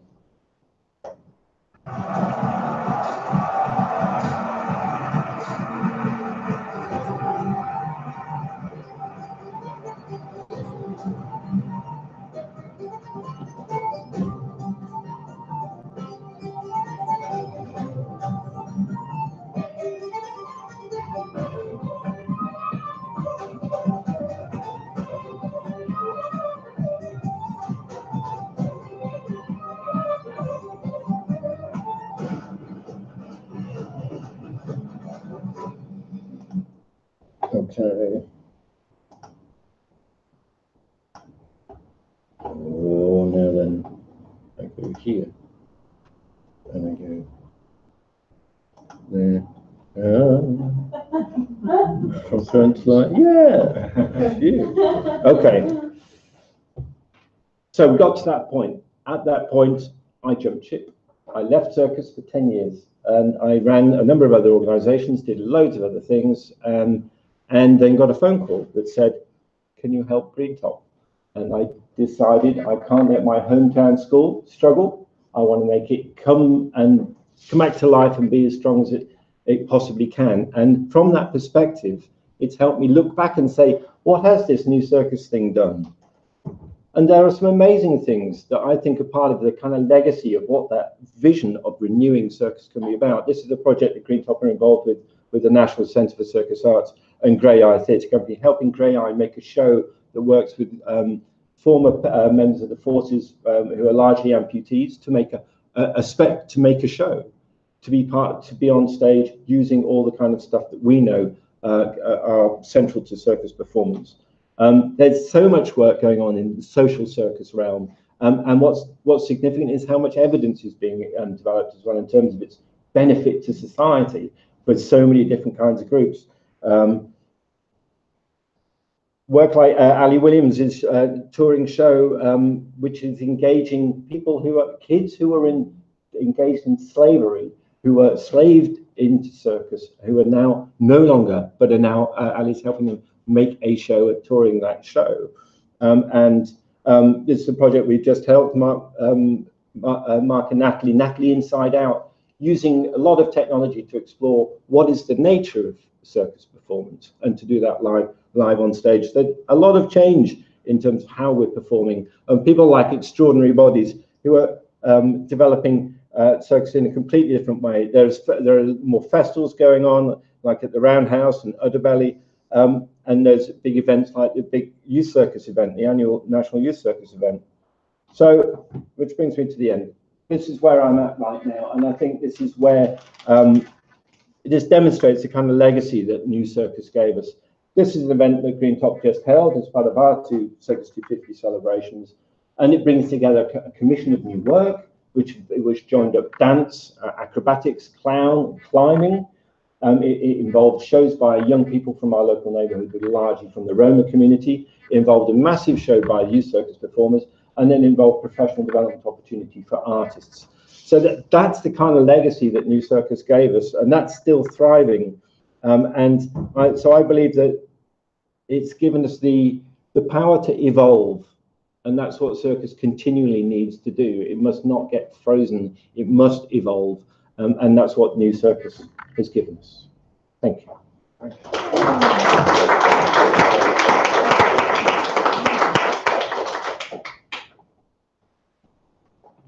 Oh, wonderful, and it's very nice to have sort of an inside perspective from circus performance world, and really made me think it must be fun to perform as well. And actually do it. That's important. Do it as well as talking.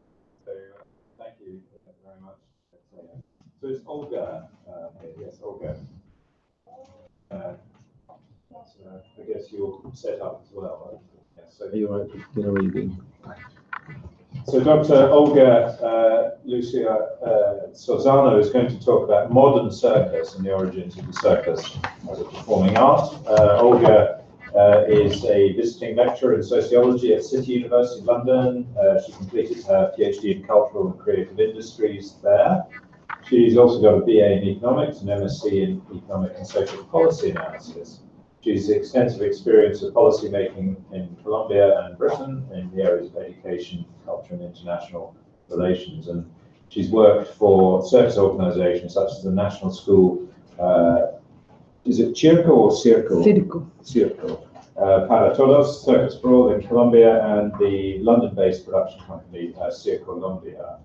Currently, she's focusing on the analysis of invisible figures and the recognition of circus in the 21st century, with special emphasis on Colombia and Britain. So, thank you. Thank you very much.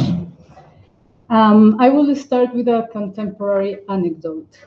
So in times of globalization, Brexit, and the gender ideology defeating the Colombian peace process, Britain celebrates the anniversary of a British art form that went on to conquer the world of entertainment. At the same time, Colombia makes the first attempt to write the circus history that up to now is inexistent. And these first attempts are doing so by tracing the first traditional circus families and the roots of the forms that were brought to the country by Spanish conquerors in the 1500s. At the same time, a traditional clown identifies his practice with the pre-Columbian rituals and the sons of Fofu, the deity of joy. Meanwhile, the contemporary movement is trying to include the narrative to circus in the same way the European circuses are doing so. I took these stories from the interviews I conducted for my PhD. So the main point that I bring here is to think of how circus history has been recorded and the influence of such history in the contemporary analysis and the practice of circus. This is part of the PhD thesis that I did on the recognition of circus as art in the 21st century in Britain and Colombia. I'm comparing these both processes. It's part of the cultural, is conducted within cultural and circus studies. I'm very focused on these global interconnections, and I did a series of interviews, multi-site ethnography, historical analysis, political economy as part of the methodology. And my theoretical background is founded on the global studies and the understanding of the world beyond the West and modern actors. So I follow authors such as Garcia Canclini, Bambra, Connell, and Sousa Santos, who challenge the modernity project. This modernity project, so the word modern and modernity was coined in the European Enlightenment. It was at this time when history was divided between ancient times, medieval times, and modern times. And the modern times were regarded or understood as the present time and the beginning of the future. This was the point when society starts to claim a strike break with the past. In this process, Europe, capitalism, urban centers, the bourgeoisie, the state, and the white heterosexual men were placed at the center as the modern actors, and the other figures were defined and understood in terms of the distance from this norm or modern actor. Other figures became invisible and marginalized, such as pre-modern systems of knowledge, worlds of view, and populations. The West and the West discourse of powers arise, not just as idea of regions, but as structures of power. So who holds the power and how we define other structures according to these structures of power.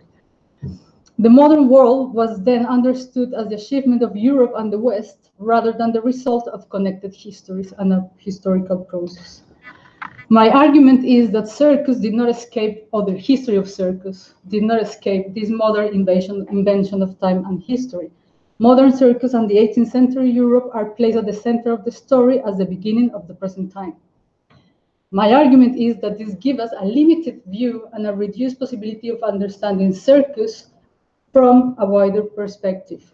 My argument is constructed from the main problematics I observe in circus today, and my aim is to facilitate these understandings of circus and these conflicts that we face today within the practice. What I do is to call for the revision of the circus history from a global perspective, challenging this modern construction. So the problematic, I will go very fast because I'm sure all of us are quite familiar with this. Difference of circus movement, formats, and conflicts. Traditional circus is entertainment, that's lowbrow and business. Street circus is kind of related with busking in the UK and with beggars in Colombia. Social circus is not professional circus, that's social work or therapy. Contemporary circus, on the other hand, is art, is narrative-driven, and is closer to other art forms. It's the moment when circus steps away from the ritual and tradition to enter the constantly changing field of modern art. What is circus then? So then is this need to redefine both in the literature and in the practice. Some artists say that they prefer to be called performers rather than circus artists, as they do not identify the practice with the general idea of circus. On the other hand, they claim for the need to educate people about what circus really is, because it's just surrounded of these prejudices of an itinerant animals for kids, based entertainment, business, and the clown. Recognition and art. So then circus become recognized. In England, it is around 2002, and in Colombia in 2011 by the cultural establishment recognized circus. This means the specific funding and support for the art form, a place within the arts, mainly together with theater, and a specific circus section and responsible persons within the arts department. The special attention, however, and the investment is going towards contemporary circus in its narrative-driven form. My question is circus becoming recognized or just certain section of circus?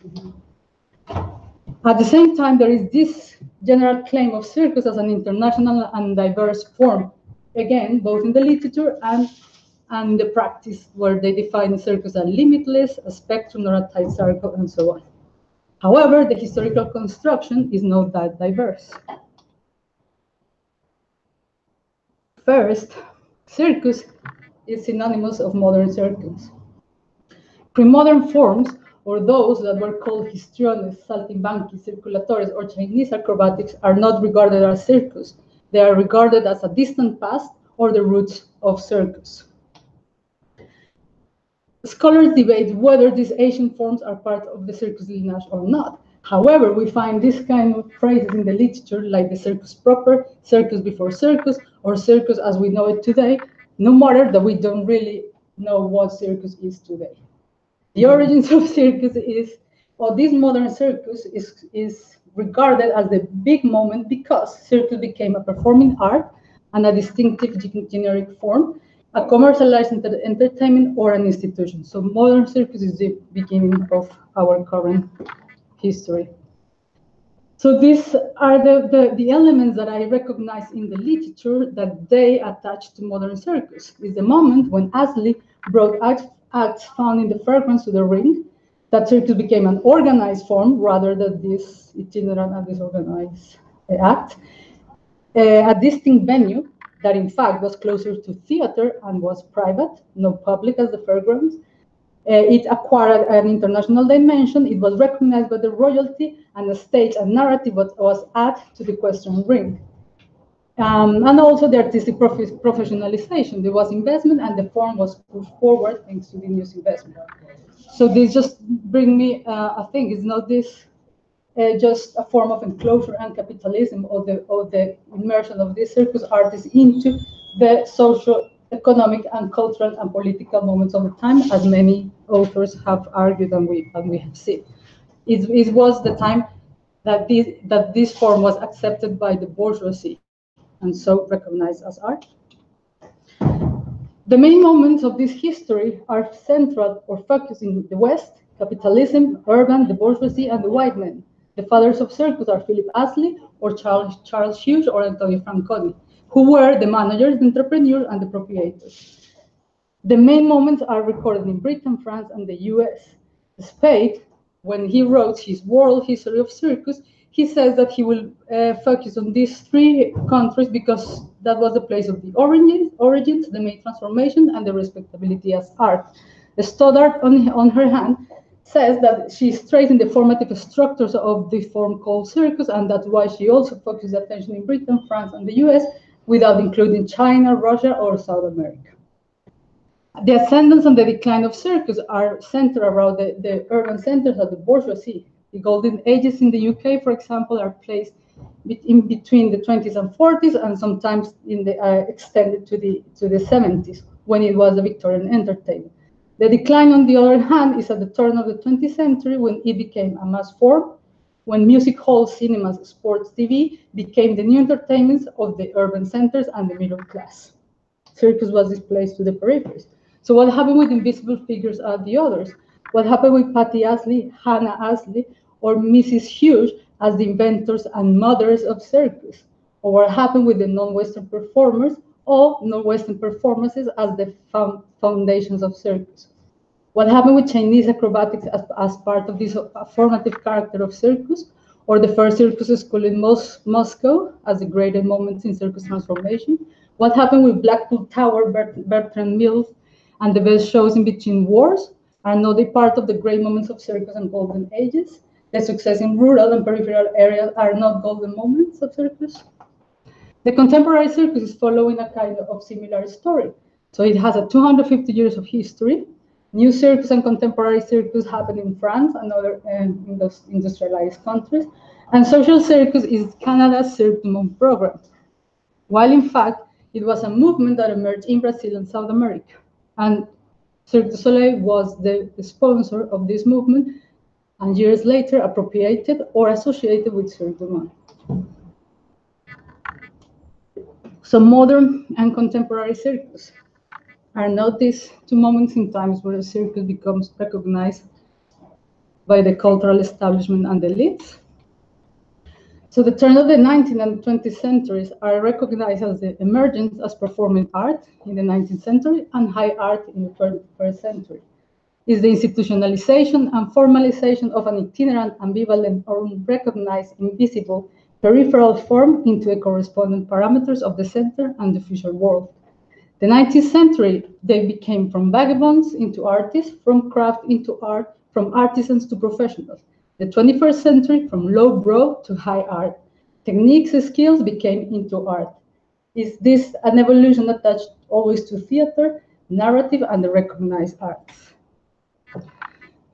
So my analysis is how the internal peripheries or circus are coming out. So in modern times, modern circus was recognized as art, while these other saltimbanquis, pre-Columbian acts, Chinese acrobatics, or the minstrels were sent to the periphery of what we understand for a circus. It's not happening the same nowadays with contemporary circus that is sent to the periphery, traditional circus, social circus, community circus, street circus, and contemporary circus becoming recognized. If we take aside institutions and specific formalizations, what we have is artists performing in different formats and styles. Are they circus artists or not in these different settings? Are these forms circus, are distinct genre, or a performing art, the Chinese acrobatics, the pre-Columbian Mexican performers, or the pre-modern European performers? So I just try to look at what is the definition of genre, sorry, that's such a difficult word for me, or performance. And what we find is that it's genre, is kind or class that share some common elements. While performance broadly is any activity that involves the presentation of rehearsed or pre-established sequences of words or actions. Is as least time the first moment when these acts are found as a performance or a distinct genre? Is contemporary circus the only performing art recognized today? Is modern circus its origins and main transformations another example of the appropriation of social practices by modern actors and the West and the rest discourse of powers? Has the discourse changed so much in these 250 years? Thank you. Thank you.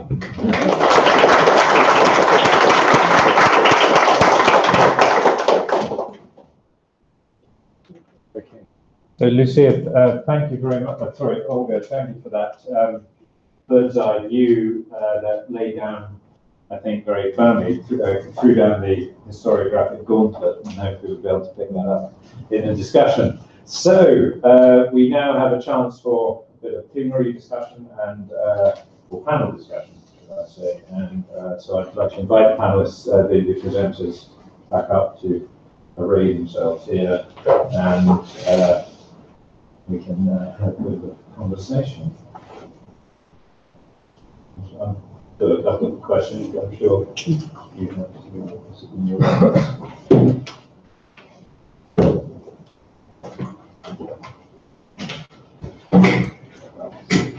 So I'm going to sort of marshal this,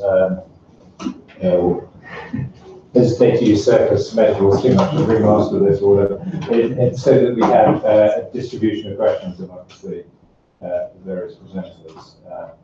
So I think, well, should I prompt a question first, if there's any questions for Gareth on the clown, the geese, and the washing towel?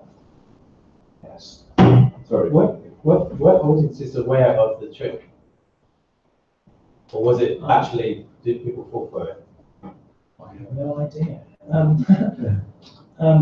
I suspect they probably were, or at least, the people that were organising it were well aware of the trick. Geese were hired locally, bought locally. If they survived, they were auctioned off at the performance or raffled or whatever it might be. So yes, I think they knew that the geese were doing well. It's washing up.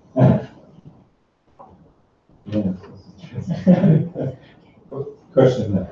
Just a very comment on the question. I remember I went on a history walk about the history of music hall in Sheffield, and completely forgot his name. I don't know if anyone else would remember. There's a copycat version of the Washington stunt in Sheffield. Got his name, but he used ducks instead. That was Harry Tinsdale. That was it, yeah. And it's just quite interesting in terms of how raw media played in kind of creating this kind of competition spectacle I think, in terms of nationalising is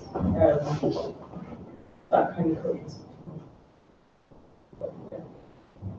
Yes, I think it was extremely well known. I think that that also fuels, as it does today, people knew about it when a performer or a crowd came and did locally, then they would turn up to see it simply because they knew about it, amongst other things.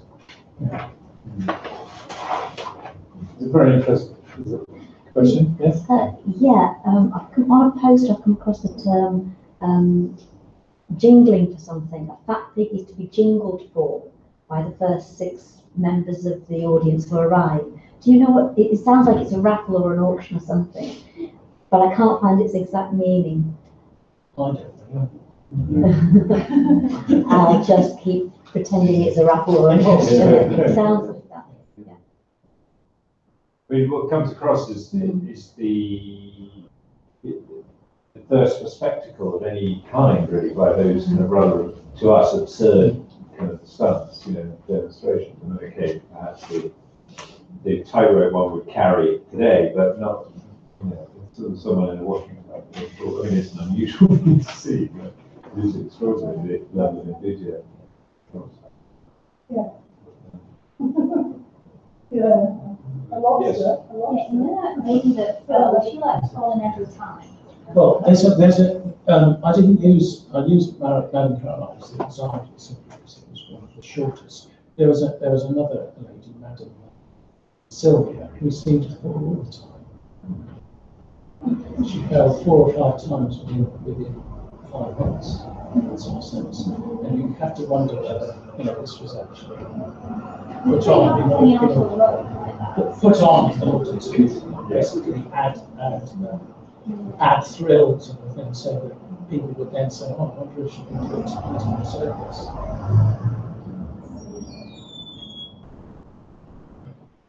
So, any questions? Sorry, did you have? I think Olga's presentation was a kind of critique towards the mainstream idea of the circus, which is very Eurocentric. And she seemed to ask a lot of interesting questions that have some subversive potential. But what do you suggest as an alternative? Where are the other histories that you wanted to highlight? The other histories of the mainstream to disorient this big narrative? So yes, that's a very good point, and we'll use that as a chance to come on to you, and then we'll come to theatre next. So that's the rest of yours. I will say that it's a history of artists, more than the context in which circus artists are performing, and the socioeconomic, political, and cultural context that influence those crafts. And this isn't just about art, it's about human beings as well. So we have to understand ourselves according to this context, but not define ourselves in terms of this specific context. So my alternative is to track the history of circus performers and who we can call circus performer or not. It's just because it's circus, why these histrionics are not called circus artists in our language today. Probably they were the same idea. The work of Chinese acrobatics, she really traces how the word acrobatics means like similar meaning of circus for us or for the Western world. So it's trace more this kind of history rather than I think the same question could be addressed with Gerard, I think. Those so paying or giving academic attention to those novelties, where we have those boats led by geese and so on. Was it a purely European practice, or did the others of Europe, provide such entertainment for 19th century audiences? As far as I'm aware, no. But I think that was about the benefit system. It's exactly who got a benefit. That only gave you the chance, as it were, to to promote your benefit. And there are certain, it's interesting about the concept, say, of racism in the circus. By the main, you can see that again, it's the people who got benefits were not they were usually of white ethnicity, so therefore they got the opportunity to do that. The same sort of prejudice comes out, particularly in legal cases between proprietors and performers. They are those of ethnic are usually stereotyped in much the same way as they are in society. So I can't think of a particular example of ethnic performer giving a free exhibition as far as my research goes. But of course, I'm quite happy to find them in that sort of sense. And did that have affect Pablo Franque, who was black? So was he, he presumably as a proprietor and manager had benefits, however? He did, yes, but he didn't need. He sometimes did the equivalent of a career with Petersburg down the street or whatever, but he didn't do particular stunts, not even in his early career, with regard to try and to boost a benefit night. That's as far as I can find. Has anyone done any actual studies of who did get the benefits? Because I've always believed, because you get so many playbills which have the box keeper and the doorkeeper, and I know that in contracts for actors, they say how many benefits they will have per year. And I always thought that really anyone who had a permanent contract for a theatre had a benefit, but I haven't ever tested that. I haven't actually found all the contracts for any theatrical performance, and don't know if the equivalent exists for circus. So do we actually know that not everybody got a benefit? Again, I'm not aware of any research on that. I mean, there is one book, of course, on benefits in the theatre. I can't remember it was written in 1960s, was it? Which goes into the benefit system, but again, that only concentrates in the theatre, the concept of quarter benefits and half benefits, and what a benefit contained, what you should pay, what should be paid by the proprietor and what shouldn't, and all that sort of thing. So, so I'm not aware of any research into that. It certainly make a good thesis for somebody if there was a particular just to gloss the term benefit. I mean that was a performance in which it was roughly equivalent to the football testimonial match, wasn't it? In that he was the performer or whoever's benefit this performance was for would take the lion's share of the profit. Yes, it wasn't necessarily the lion's share because by the time you add, because they had to take out all the costs, which included paying the performance of yours. And what you'll find on the playbills for benefits is that the actual person getting the benefit does a large amount of the show for that reason. Does more than perhaps he or she would normally normal performance. The other thing, of course, they're always at the end of the run. The proprietor wasn't going to give it benefits at the beginning when the circus was new in town, or get the biggest crowds. So that meant it was hard work to get the audience. Question from Vanessa. Sorry, I missed the first part. Did you say that Pablo didn't do benefits? No, I didn't. I missed the first part.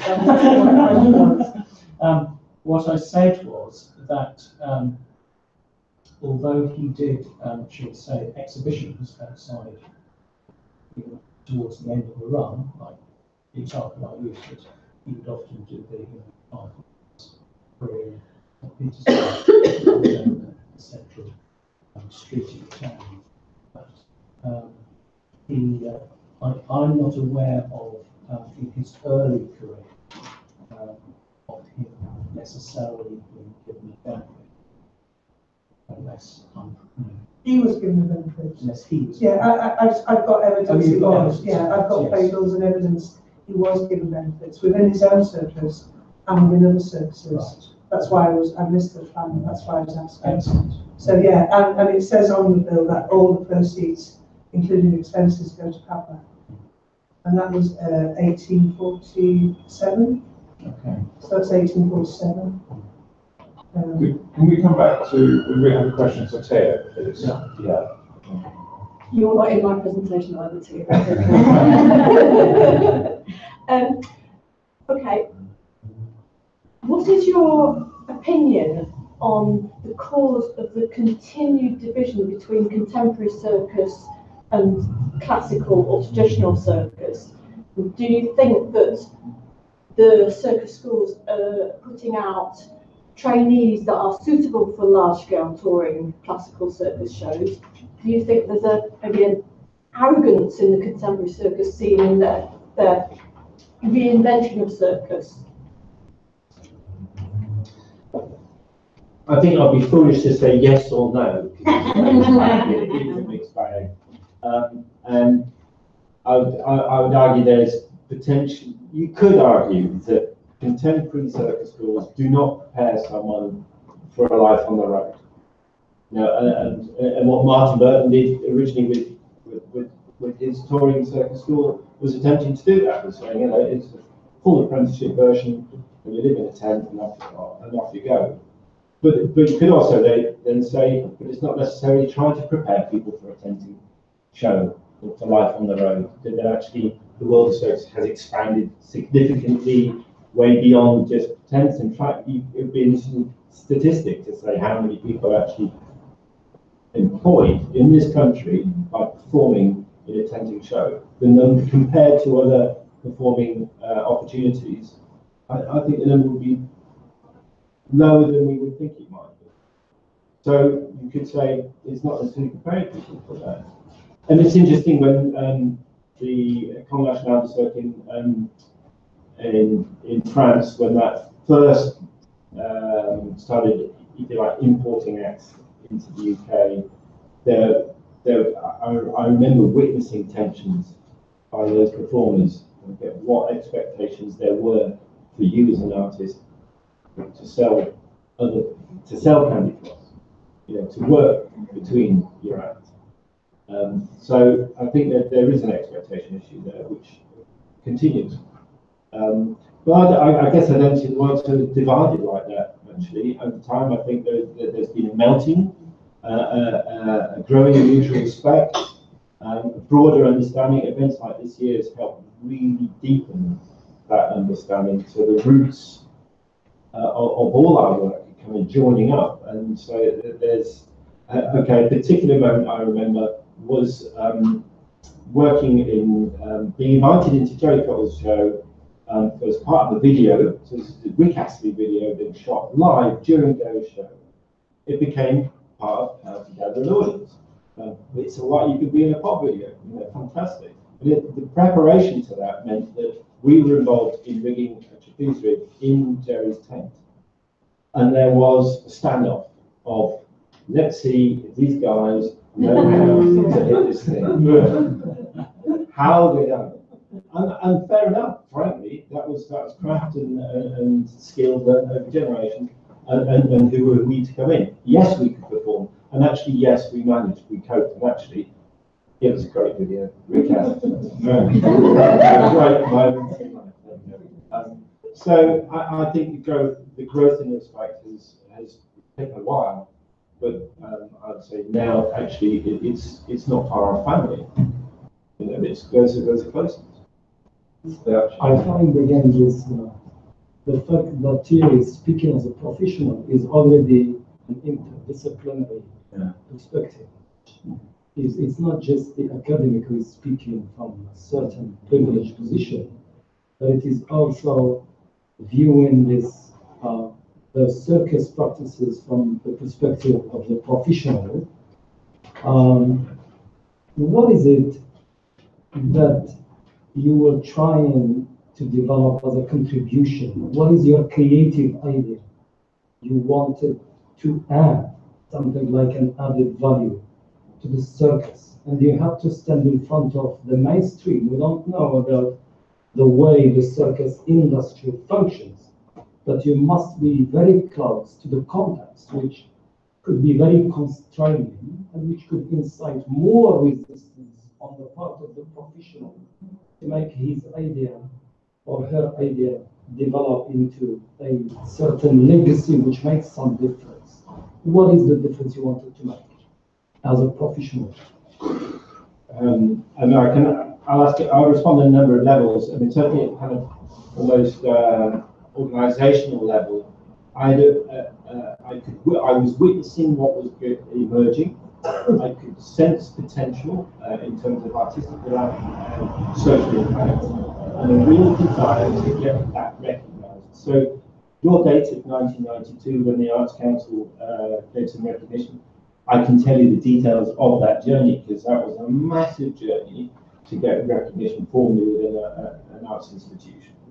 The same goes with formal education and establishing a BA and being quite conservative. But you could say that's institutionalizing something that actually is potentially anarchic and more commercial than highbrow art. So is that a good thing? Question mark.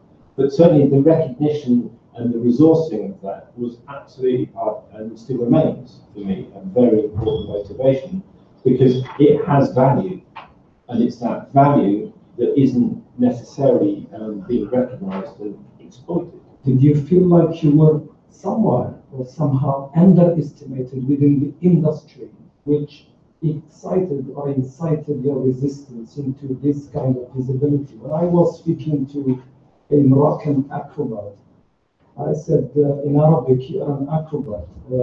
Behlawani in Arabic. I said, no, I'm not Behlawani, I'm not acrobat. He said, I am something like Bones poet. I am Bones poet, and whenever they want me to perform, they bring me just as a decor for the show. And it felt like it was underestimated and was not recognized. Did you have the same experience or something? Because this industry is very strong to be able to be visible. It's not that easy. And then it's that invisible, the word Olga was using, and I think exposing that and showing that amongst other artists as much as anyone else. Particular example, right now, I've been asked by artists at Yorkshire Art Space, who are mainly visual artists, who are looking to create an installation, but they're theming it around circus, and they phone up Greenstop wanting some free acts. And I say, no, but really interested in a collaborative opportunity for artists to explore how they might exchange ideas together, which is a revelation for contemporary visual artists. So that's I think that's quite revelatory to me, that there's a universe of circus that's still completely not exposed and not shared in contemporary works. And it's very easy for me to sit here and say, oh, we're come on a journey and it's evolved and everything's great. Actually, the majority of artists will not necessarily see all the collaborative potential that there is. Could I give Olga perhaps the last word on this one? Okay, and then I've got a question for you, Brief. What is a step away from circus and what will be back in years? 25 years running at it, I guess, would be and feeling like I'd actually got circus space to a place where it's sustainable and I'd achieved some goals. We were creating quality artists and we were enabling a lot of artists to develop and engaging with people like circus artists. And 25 years on, I thought I'm going to give myself a break. And I was offered a break. I did a core leadership program, which was a fantastic opportunity to use all that experience and offer it to others. So I then went and offered that to others. And I was brought back in because I got a call. Because Greentop has been a fundamentally important institution, circus-wise, for Sheffield, and its resource, it was teaching on the edge. Still not far off the edge, frankly, but it's in terms of social and artistic development for this region, it's very, very important. I couldn't let that go. So my final, okay, one more question then. But is that for Olga? Yes. Okay, thanks. Yeah. I want to know more about what Olga's plans are next, because you've articulated my thoughts that I've been having much better than I would be able to. And I studied applied theatre, where Boal is a significant figure. And watching the way that we talk about social service in the UK, I find it confusing. And the Circo Columbia model that I've heard talked about sort of being replicated in London, but not taking into consideration that these two social situations are completely different, and you can't just take one social practice and apply it somewhere else. It doesn't work. It's just really exciting the stuff you're saying, and I think that it's quite. I've not heard somebody say it before, so I was just wondering what are you doing next, and how can I find out more? Good question. And let's do it, and let's reframe it. And I think that the whole Circus 250 thing has really polarized this for me a bit in my mind. The maleness, the whiteness, which Well, after 10 years and almost 15 of being in the UK, I'm going back to Colombia. No! But with the idea of working globally and across countries and nations, because I do believe in this intercultural movement, and we live in a global world. We don't live in Colombia, Britain, and this kind of fixed border. But the home office doesn't allow me to stay, so I'm going back. But also, no, it's not that bad. Also because I have things to do there, and for me it's quite much more interesting to work in Latin America right now and Africa, and then try to find a link with the UK. So what I'm going to do is to take advantage of these contacts and relationships I have established in the last 10, 15 years, and do projects across border, and I have the chance to reinvent that, and to see how I build up this new path after the 5 years of PhD isolation. So that's what I'm going to do. And in terms of social circus, I'm going to publish an article now in Performance Matters in Canada. And I tell the whole story of this social circus movement and what is happening in the UK and Canada and so on. So we can talk about it. Well, thank you very much for your very penetrating questions. I think it leaves me with the question of what are we expecting from circus history? What is the use of it in a way, given that the Eurocentric bias that we've observed, rightly, albeit that it is possible to be critical in that history as well. But what is it? Is there any point in writing this history? What if that history is itself a Western biased discourse? So there are questions that maybe we can explore in subsequent, or we can pick up in subsequent sessions. But thank you to our speakers as well. So.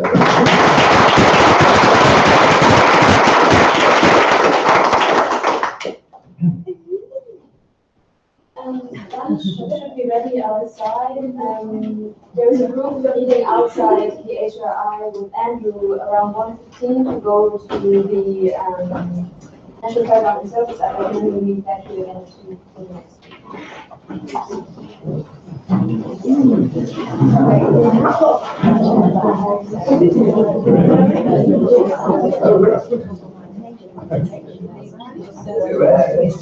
History in general. Let's start with and use it as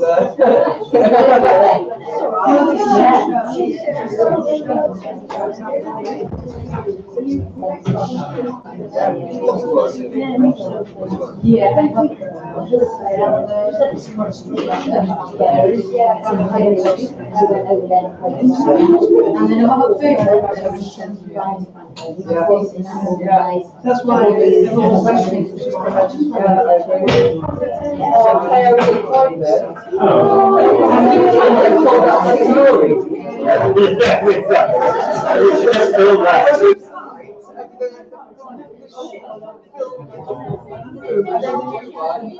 Maybe cheap love, yeah.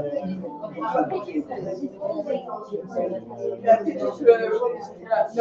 that transition slides, we do